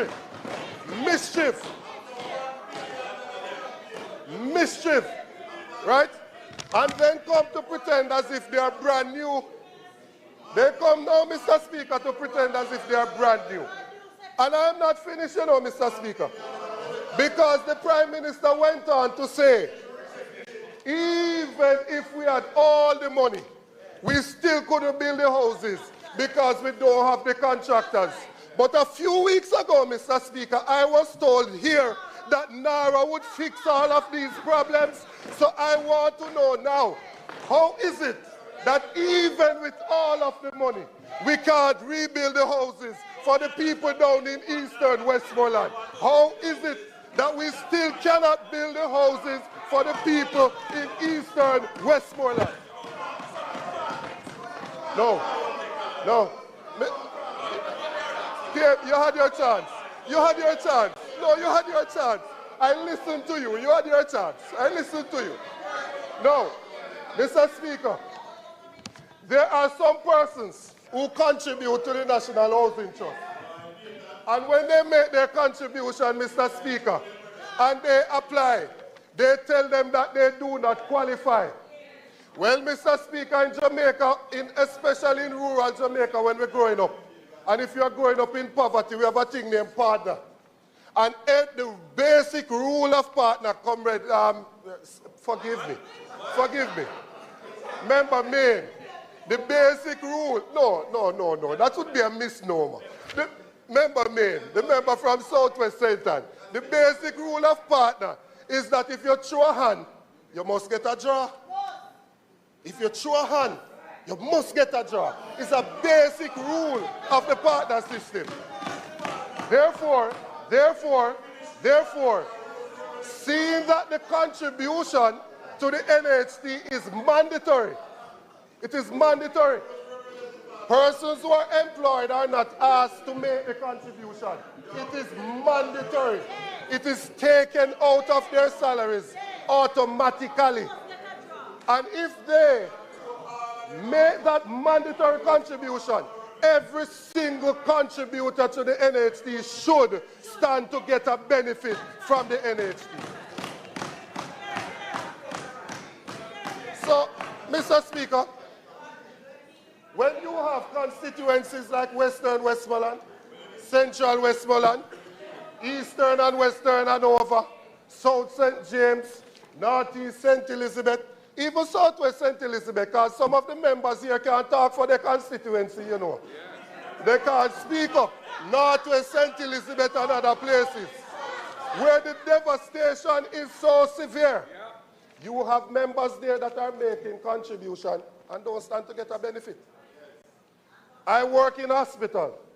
As a doctor, I stand to get a benefit from NHT, and when the porter goes to apply, he's told that he's not qualified. So the doctor who earns more and is in a better position qualifies, but the porter who is at the lower end is the one that doesn't qualify to get a benefit. Meaning that we would be using the poorer people to subsidize the richer people in the system. That cannot continue to operate in that way. And that is a fact. Any member here that doesn't know that that is happening is not on the ground in their constituency. No. These members of my constituency, whose houses have been destroyed, you know what we were told, Mr. Speaker? You know what we were told? We were told that over 1,000 residents from Eastern Westmoreland still cannot get electricity. And we were told that 40% of that, over 400 people, are not in a position to receive it because their homes have been totally destroyed. I am saying, if there is a surplus of funds within the National Housing Trust, and there is a deficit of housing in the country, if you want to do other things, let me say I'm not commenting on that right now, others will, but I'm commenting on the housing part of it. How is it that there is a surplus of funds within an agency that is supposed to be dealing with housing? We have our brothers and sisters suffering out there with tarpaulin over their houses. People in the tourism sector who get 6 pieces of wood, 6 pieces of zinc, 3 bag of nail, and don't get nothing else. How is it that we are comfortable with those persons in that precarious position, and we have a surplus that we decide that we are going to use it for budgetary support? I am not spreading any misinformation. I am speaking of a presentation that I saw, and Minister, please, Minister, please, Minister, please. Minister, please. The issue, Mr. Speaker, I just want you to stop for a second, and I want you to think that these persons, because we're saying this is because of Melissa, you know, and that has been my fundamental problem here, you know, with the NARA legislation and with this. There are 15 minutes remaining on the clock, man, right?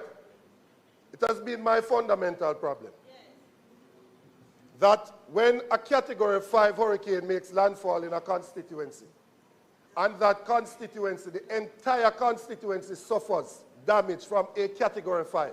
It did not break in Eastern Westmoreland. The entire constituency of Eastern Westmoreland suffered from a Category 5 hurricane. That is the reason why everybody else is celebrating that they have electricity fully restored, but I have 400 people who don't even qualify to get it restored because there's no building to put it on. That is the reason. When I come here, I am talking on behalf. What do you mean wrap up when I have 14 minutes to go? There's the time. No, you're standing order, Mr. Speaker. Each member has 30 minutes to contribute. Each member has 30 minutes. There's the time. You can't be telling me to wrap up when I have 14 minutes on the clock. What is really going on here? What is really going on? I am not here on my own behalf, you know, sir. I am here because of the privilege afforded to me by the people of Eastern Westmoreland.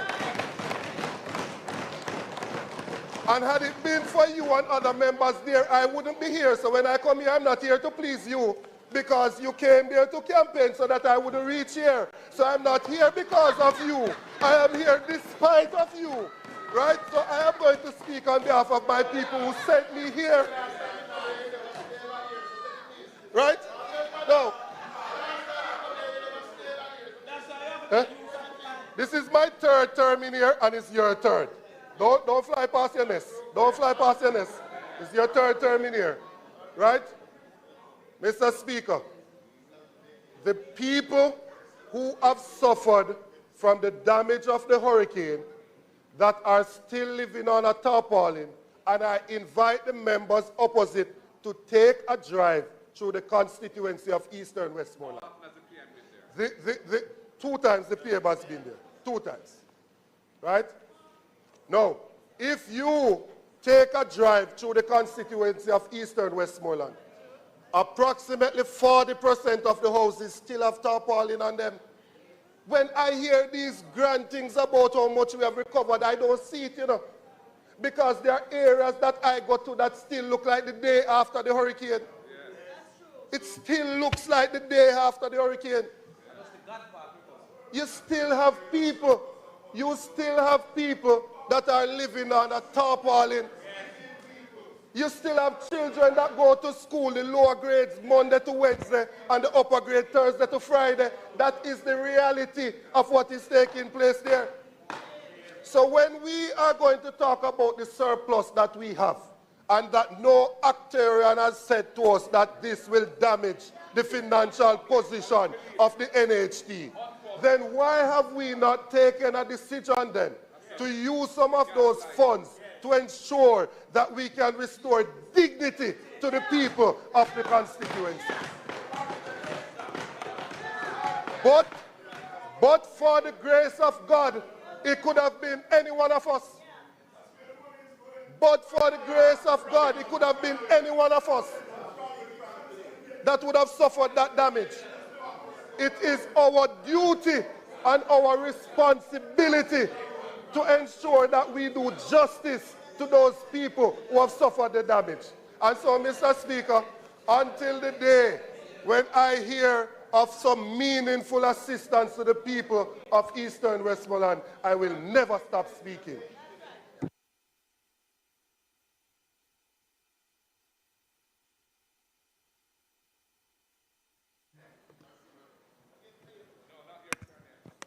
I know. Yeah.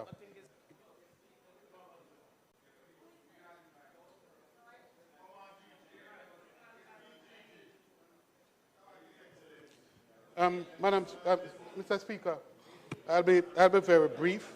I'll be very, very brief. But let me say, Mr.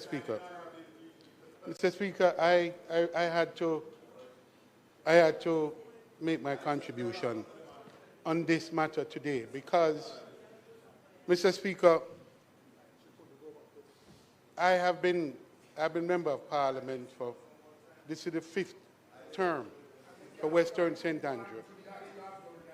And I have been continually, too much noise, man. I've been consistently arguing for an housing relief program in my constituency. Consistently, with no success. Mr. Speaker, if I were told today that this amendment was being sought to ensure that housing agencies like the HAJ, which is part of the housing solution in this country, is being considered as part of the funds from this project, then I would be assured that the mission continues about providing reasonable housing for people who need these housing. I propose housing starts, housing programs, and the NHT which has been invited to examine and to look at the housing program, have told me that they cannot participate in it because their survey says the persons do not qualify. Now, when we, too much noise, man, too much noise. When the fact of the matter is that the demand for the houses are clear, palpable. And so, Mr. Speaker, when I look at the bill and the terms of the bill, I first of all want to agree with the member that the objects and reasons are very wide. And for those of us who are concerned that the housing trust be put back and that its mission be strengthened and refocused, are concerned that these resources is just a general raid and to use for general purposes. Important as that is, but I think the member before me spoke very clearly that when we were faced with IMF and the tremendous fiscal pressures, the challenges came that the money from NHD shouldn't be used. No, Mr. Speaker, what really is needed is we really need a proper dialogue on the NHD. That is really needed. We really need it shorn of all of the hypocrisy and all of that. We really need to have a proper discussion about the NHD. It cannot be that every time, and the language here makes it very concerning because it says this is just for general purposes, and the Prime Minister argues that the money is there, and someone else argues that if it wasn't there, where? And we'd have to impose taxes. Now, this government has demonstrated dexterity in coming up with some creative solution with forward sales of airports and all kinds of different things. And so, no, I don't mind anything. I'm simply saying, I am simply arguing the point. I am simply arguing the point. Come on, man. Come on, man. So, no, come on. Seven terms says a great deal. You don't get no 7th term by not saying anything. And you shut up yourself. You shut your mouth. Shut up your mouth. Huh? You don't want me to. Anyway.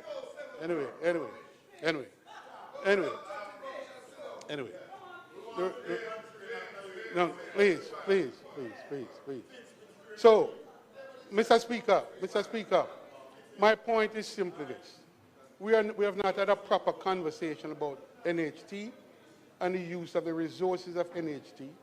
And if today what was here was a proper conversation, a consistent dialogue about the NHT and the use of those funds from the NHT, then I think someone like me who have real concerns about how we address the housing situation in an inner city constituency like Western St. Andrew will be very keen to understand that and to participate in that. Mr. Speaker, it cannot be that we're here talking about just a general relocation to avoid taxation when the object and mission of NHT is being, again, watered down. It's being watered down. We need, and those of us who are concerned about housing as a critical element of the human development and the human condition, want to understand that what we are focused on is addressing the issues of concern, that the NHT be restored to a place of primacy, that the resources there are not watered down, so that we have all kinds of arrangements and mortgages and all kinds of other arrangements that seeks to undermine and have the effect of undermining the strength and the clarity of NHT and its focus of providing houses for the Jamaican people. I am concerned, Mr. Speaker, and I expect that when the opposition leader says, had there been some discussion, we might have come to some arrangement.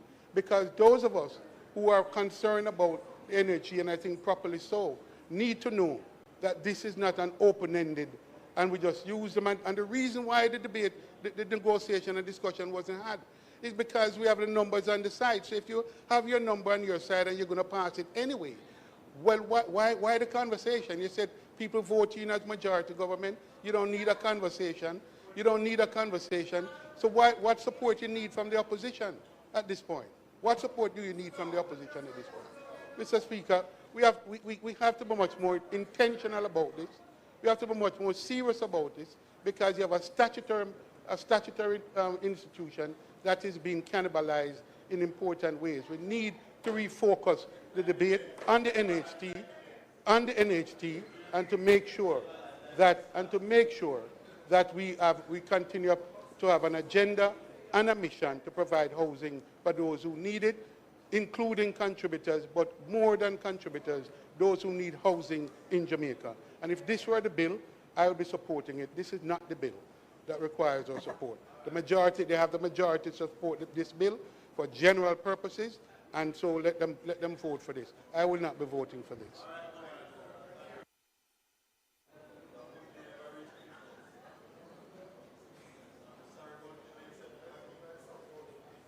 Member from St. Catherine North. Western. Yes, thank you, Chairman.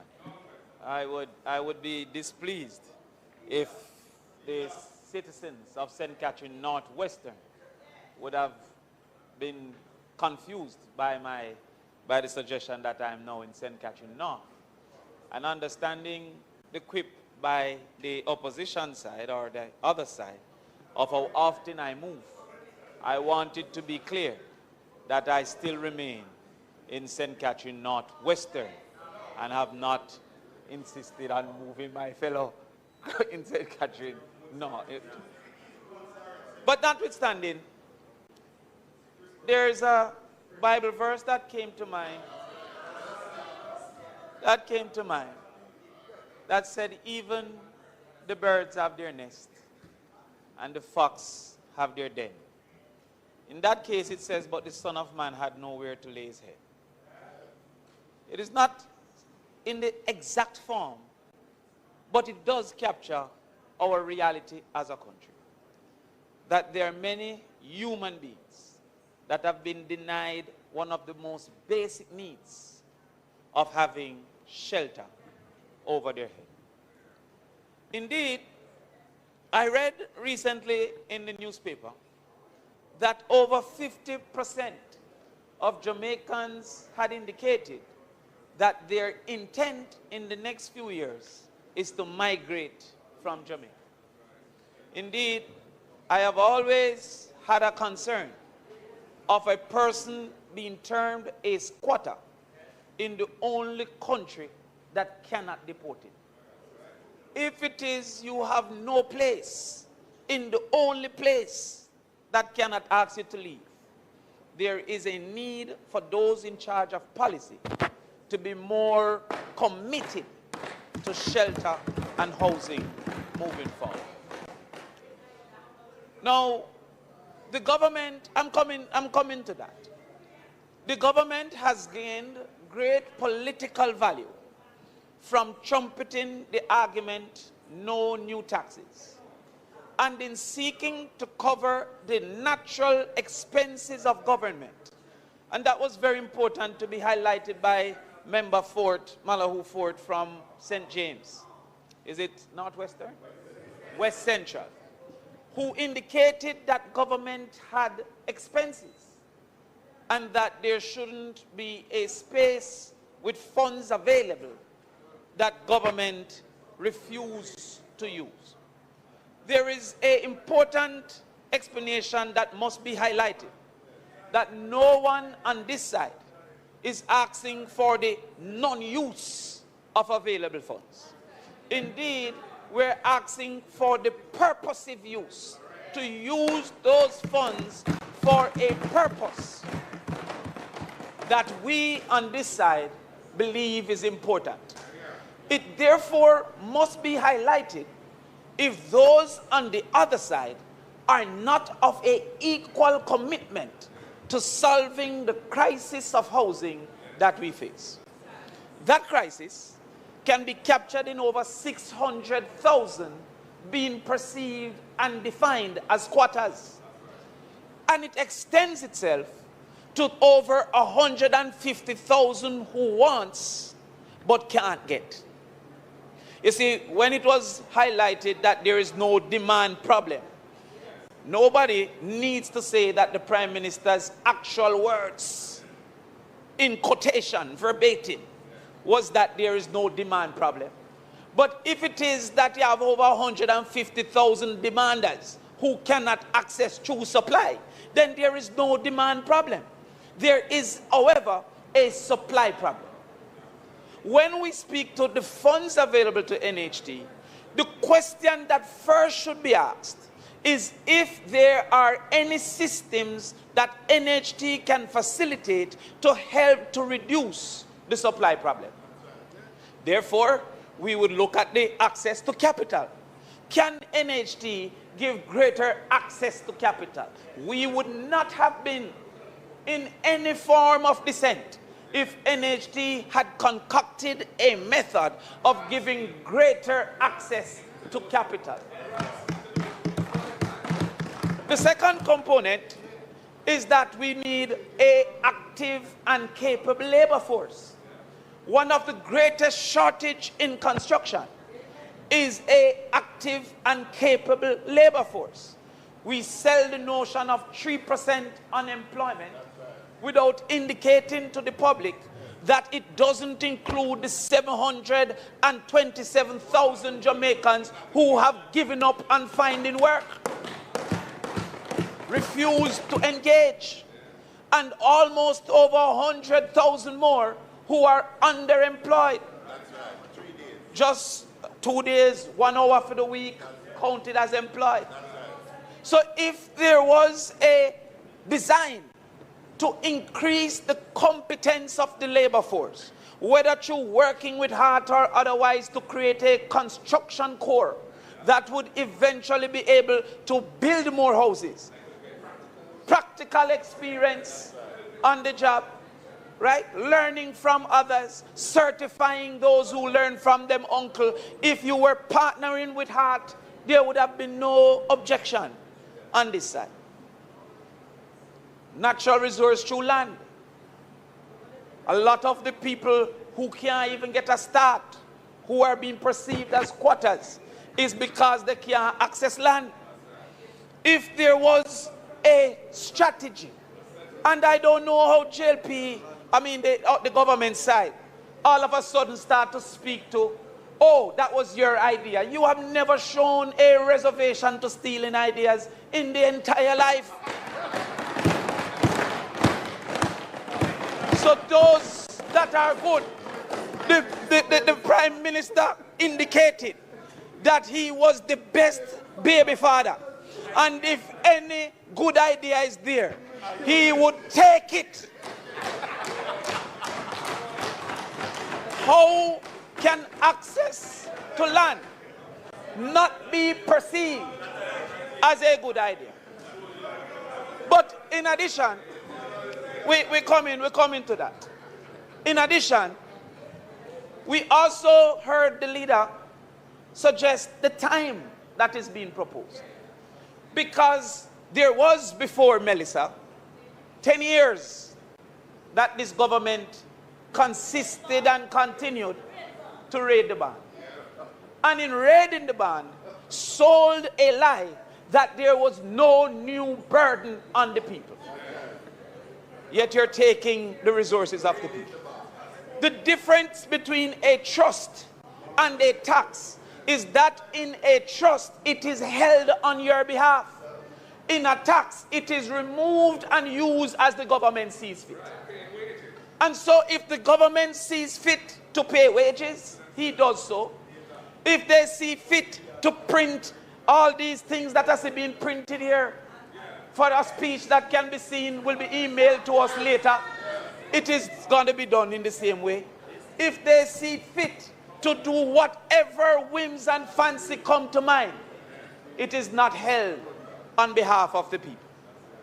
So, as the member from Eastern Westmoreland indicate, that as is being operated, the NHT can be perceived as assisting the better off through the contributions of the worst off, as is being operated.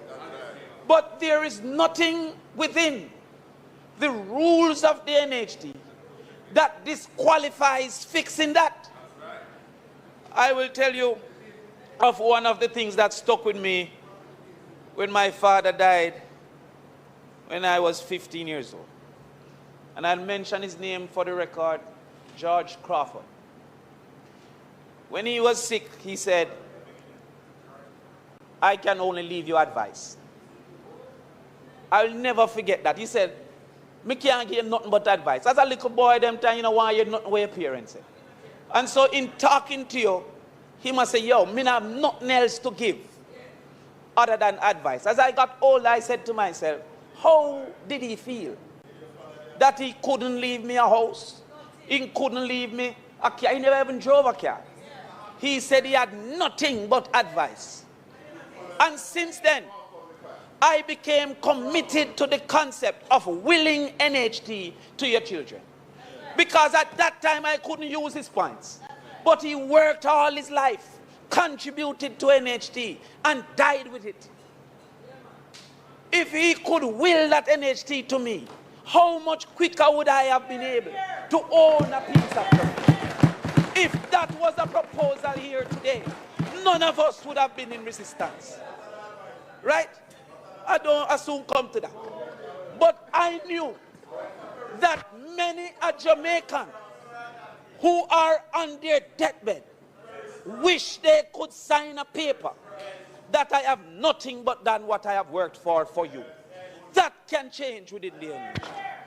If that was before us, no one would have been in opposition. Additionally, it is indeed a different conversation. But the more the money is taken, is the less we can afford the things we are discussing. It is not unlimited funds. So therefore, when the barn is ready, there's no fruits to deliver to the people. But because the law does not define the principle, I hear the member from St. James talking about the law has changed. The principle that was defined was that this was an important spend for the housing needs of the people. That's right. That's right. How much of us in here? I mean, most of us had equal experience. Well, when you come off a bus, no one turn up in your yard because there's zinc fence and your dirt road. You walk past the yard till bus driver. How much of us in here would wish that NHT would have considered that most of the reserve funds that was not claimed were not claimed by those same people whose children walk past the zinc fence and walk past the mud? How much of us? We move again to that fact that housing isn't defined only by the walls and the shelter, the roof. Look at Olaba now, who needs a high school with greatest import. The Olaba shift system now have almost 1,500 per each shift because the housing development that happened in Olaba never came with the infrastructure that was needed to make adequate citizenry. This proposal is not to build a school for those communities or to transform the schools that we have experienced, that when I go to my school now, it's the same setup as when I was in school. You go to a school in 2026. When I was at KC in 1991, it is the same setup as now. And you don't say you use NHT to improve the school infrastructure because most people go to a school closest to their yard. Are we not of that understanding that primary schools were built in walking proximity so that people could have access to adequate schooling is what we have now, where you're dividing a class with chalkboard adequate schooling? Would we on this side have been in any way not support if you were putting in that infrastructure? And then how much people taxing and go up at them yard? How much road work now in West and Eastern Westmoreland and Nova that a person have to walk half the way because no vehicle will go up there? There's a place in Northwest St. Catherine called Bermody. I wrote to the Ministry of Education that no taxi goes to Bermody. No delivery truck wants to go to the school. A 7-year-old in walking from Bermody was raped. And we don't have a schoolwork program, but we have a farm road program. So you have a farm road program, but you don't have a school road program. It is important to get out the farm goods, but it's not important to get the children there. If NHT was going to improve school roads so that those within proximity could access, none of us would have been in opposition. So selling this thing as if we are proposing that NHT money should be left in abeyance. Nothing like that is true. We on this side have gone in most cases through the suffering of inadequate housing, through the suffering of squatting community, through the suffering of inaccess to water and adequate electricity. I am saying to you, my friend, that if you were transferring some funds to rural electrification so as to appropriately carry electricity to communities that have to stretch wire, you have indicated you're taking it to the consolidated fund. And what we are saying is not the non-spending of NHT money. It is the likely misspending when it goes within the consolidated fund. So what I am saying, you can't stop me today. What I'm saying,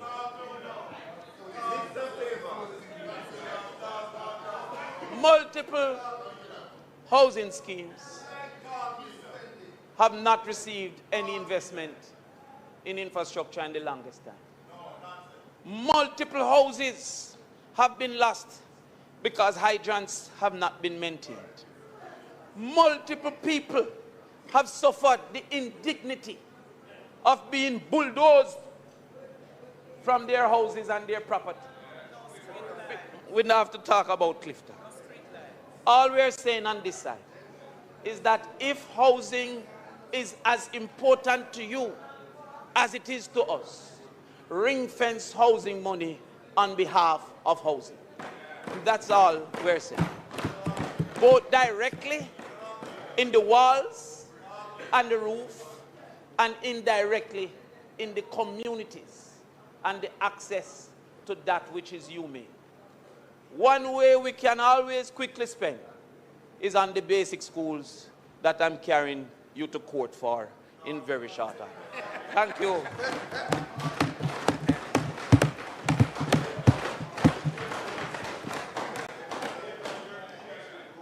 Member from Centre and Southeast. Thank you. Thank you, Mr. Speaker. You know, the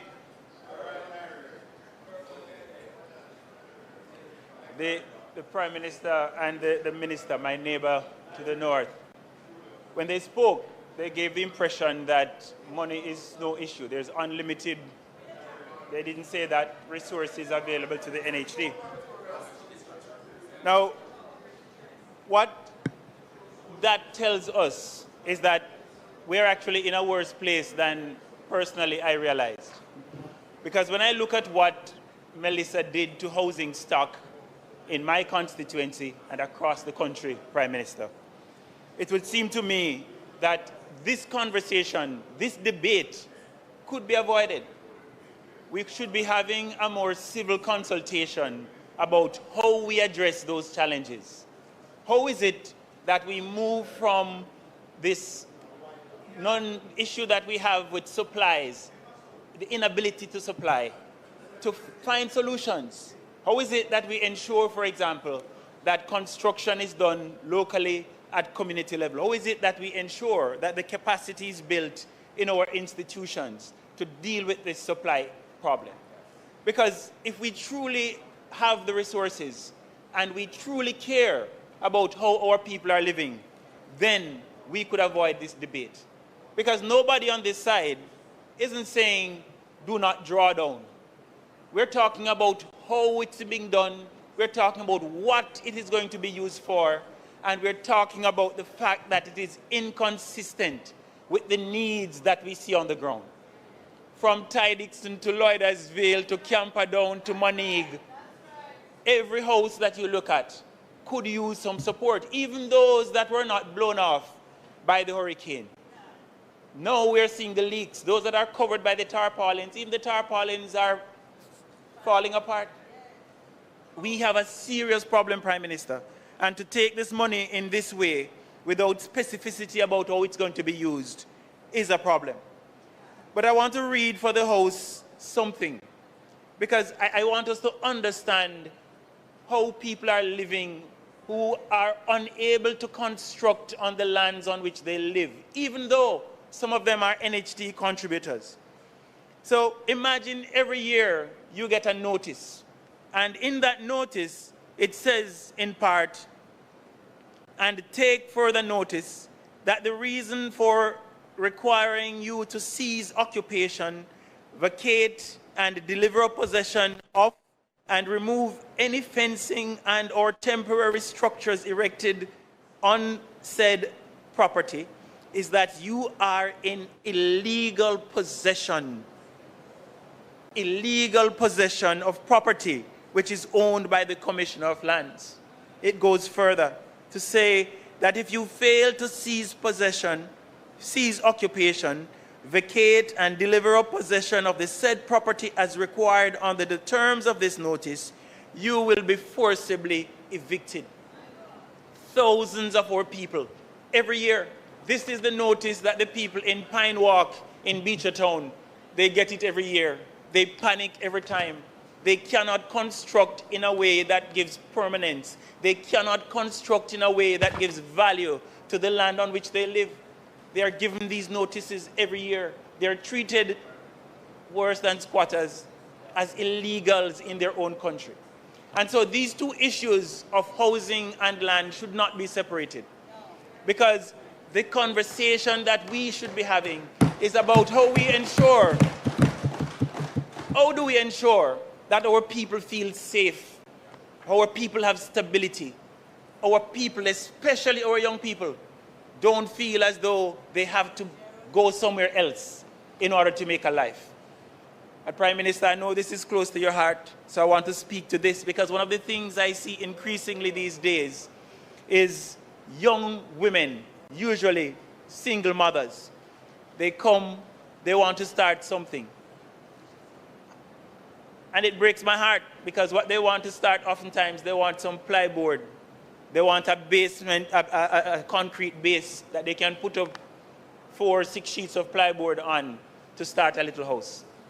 In this day and age, we should not be subjecting our people to this. And if we're serious about the money being drawn down from the NHT to be used to ensure that we're more resilient after Hurricane Melissa, we should dedicate the money to the construction of houses. Now, while we have heard the argument that the money is because of Melissa, it's a continuation of the situation but made worse by Melissa, we notice that there is no exit plan. 5 years seems unreasonable. But in addition to that, there is nothing mentioned about how it is that it is going to be used specifically to address what Melissa has caused. But further to that, we are drawing down the same amount that we drew down before Melissa. And so the $57 billion which we are going to draw down over the next 5 years is not going to make any difference than what it has done in the past. It's not dedicated to the purpose for which you're speaking to. But, you know, the other contradiction, Mr. Speaker, the NHT contributors who were given a grant after Melissa, the grant maximum amount they could receive was $500,000. I know NHT mortgagers who lost their entire roof. That $500,000 is a drop in the bucket. It wouldn't allow them to really replace their roof. And so what we're seeing is that instead of building back in a way that allow people to be more resilient, we are building back vulnerability. A lot of our people are building back weaker, Mr. Speaker, than they were before the hurricane. And so again, I come back to the central point that we're trying to make. We're saying, you knew the position of this side because we've made it public as far as NHT funds are concerned. What the leader of the opposition was saying is that let us have a conversation, because we are not stuck in a way that we would not listen to reason. We would have had a discussion that would take us to a place where we ensure that our people are better protected and that the resources of the NHT go to the purposes for which it is meant. And so I think what this is pointing us to is the need for us to have a serious discussion about how we protect our people, how we ensure that the resilience that we are aiming for is actually achieved. You know, I would love,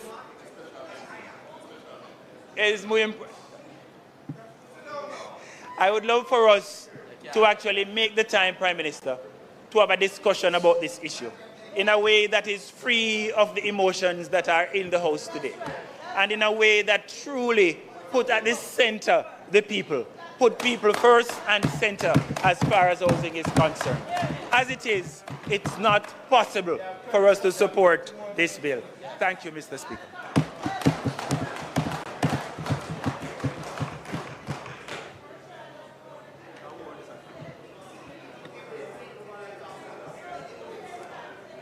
Member from Southeast St. Anne. The next time that you plan on coming here, please pay attention to section 84A, subsection 1, dress code.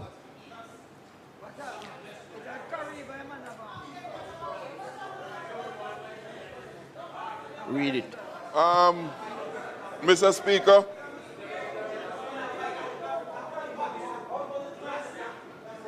Mr. Speaker,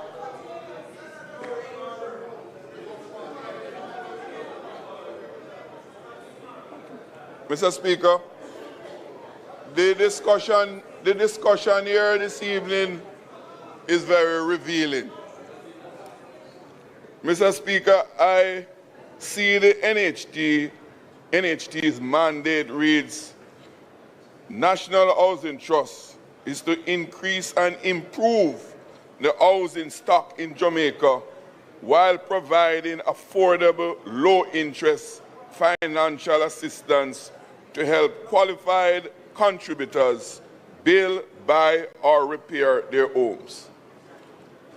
When I look at the mandate of the Housing Agency of Jamaica, it reads, to provide affordable, well-structured homes and shelter solutions for low and middle income earners while improving living standards through the formalization and regularization of informal settlements across the island.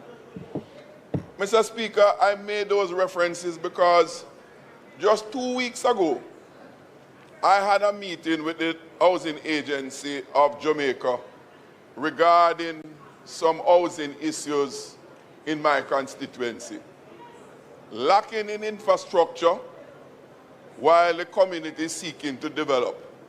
And the Housing Agency made it clear to me they have no money to support any improvement of any housing settlements in Jamaica. That's what they told me. Earlier on, Mr. Speaker, I met with the chairman of the Housing Agency of Jamaica in regards to one of those very communities, made a proposal for the costed infrastructure development in that community to be funded by the National Housing Trust, with the Housing Trust holding the titles for the persons in that community as collateral, as security.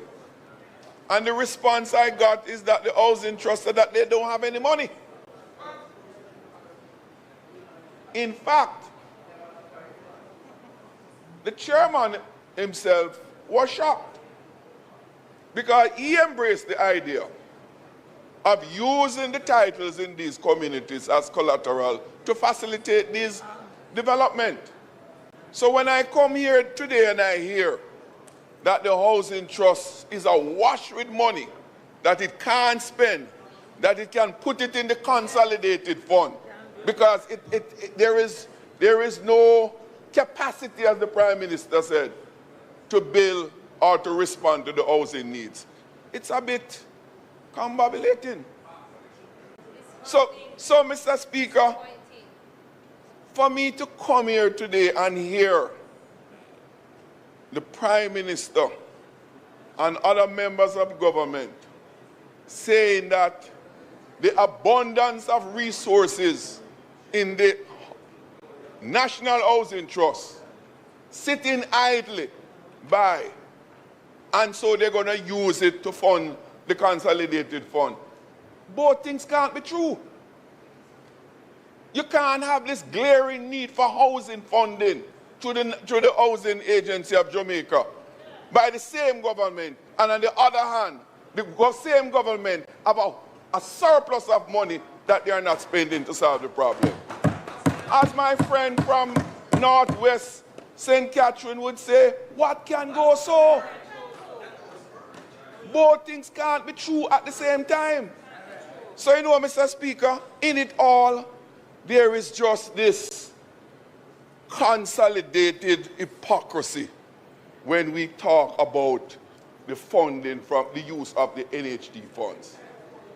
That's all it is. So I want to go back to my constituents to explain to them, why is it that there is this abundance of money can't be used in the housing trust and their housing infrastructure can't be improved? I hope that I will get an answer to give them. But if I don't get them, I will know what to tell them. Thank you, Mr. Speaker.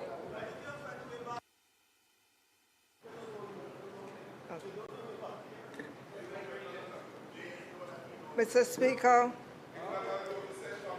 Speaker, in concluding the debate on the bill, I want to remind members that this afternoon we heard from Minister of Labour and Social Security, and he told us that he's distributed $10 billion for housing repairs, for persons to repair their roofs. Their roofs were destroyed by Melissa. The $10 billion is $1.4 billion shy of the NHT drawdown of $11.4 billion. And the minister also said he could use another $10 billion because there is so much need in the constituencies that have been destroyed by Melissa. So, Mr. Speaker, I'm sitting here listening to the opposition rail against the drawdown of the National Housing Trust. And I'm wondering if when was the last time they visited their constituency to see the damage that is there and the need for this drawdown from the NHT to benefit those people in their constituencies. Mr. Speaker, you know, as the persons who have already received a grant, and as those who are hoping to get a grant, listen to the opposition, they must be shaking their heads and saying, those in the opposition are out of touch with what is happening across Jamaica. Either that or they do not care about the plight of the people who have suffered from Melissa. The NHT itself, Mr. Speaker, has disbursed some $1.3 billion to 3,459 contributors, and these are grants in the amount of $500,000. They also approved some $104 million, of which 73 have been disbursed as grants. $73 million have been dispersed as grants for repairs. So, Mr. Speaker, the $11.4 billion is coming to the consolidated fund. But already, as I said, the Minister of Labor and Social Security indicated that $10 billion have already been spent for housing repairs. So, Mr. Speaker, the concept of a consolidated fund is that monies come into the fund and they are used accordingly for what the needs are. So the fact that we have not yet drawn down the 11.4, but we're spending $10 billion already on housing repairs shows the power of having a consolidated fund. Things do not have to be ring-fenced or earmarked. A consolidated fund gives the flexibility to move and respond to the needs of persons, even while we await for the legislation to be passed for the NHG funds to be drawn down. And so, Mr. Speaker, I ask that the debate be concluded and ask that the bill be read a second time. The question is that the bill be read a second time. Those in favor? Those against? The ayes have it. A bill entitled An Act to Amend the National Housing Trust read a second time. The House will now resolve itself into a committee of the whole House to consider bill clause by clause.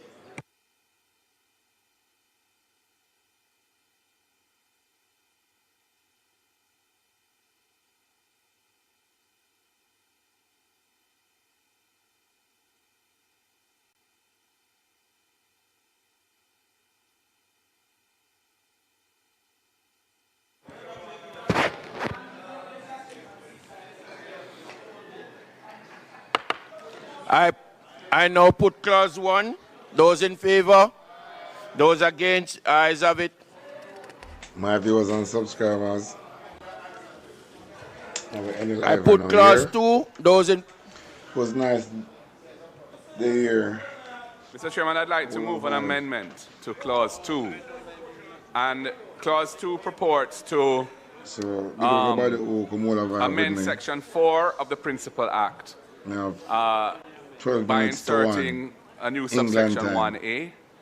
And that subsection 1A would provide for $11.4 billion per annum being removed from the National Housing Trust in 5 successive fiscal years. And I wish to propose an amendment that insertion of subsection 1A be amended by deleting paragraphs C, D, and E. Yeah, and I go on holiday, you know. Represent the years ending 2029 March, 2030 March, and 2031 March.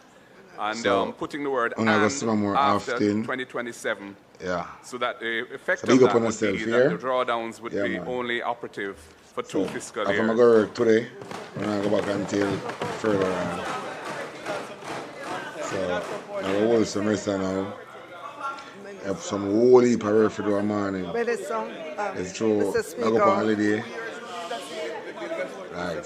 Some whole heap of work to do in the morning. But the bill, which was tabled before this Honourable House, comprises 3 clauses, which make provisions as follows.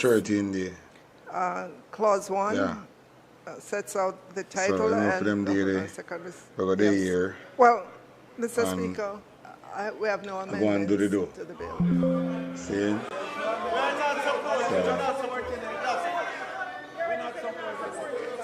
I'm just not in there. I know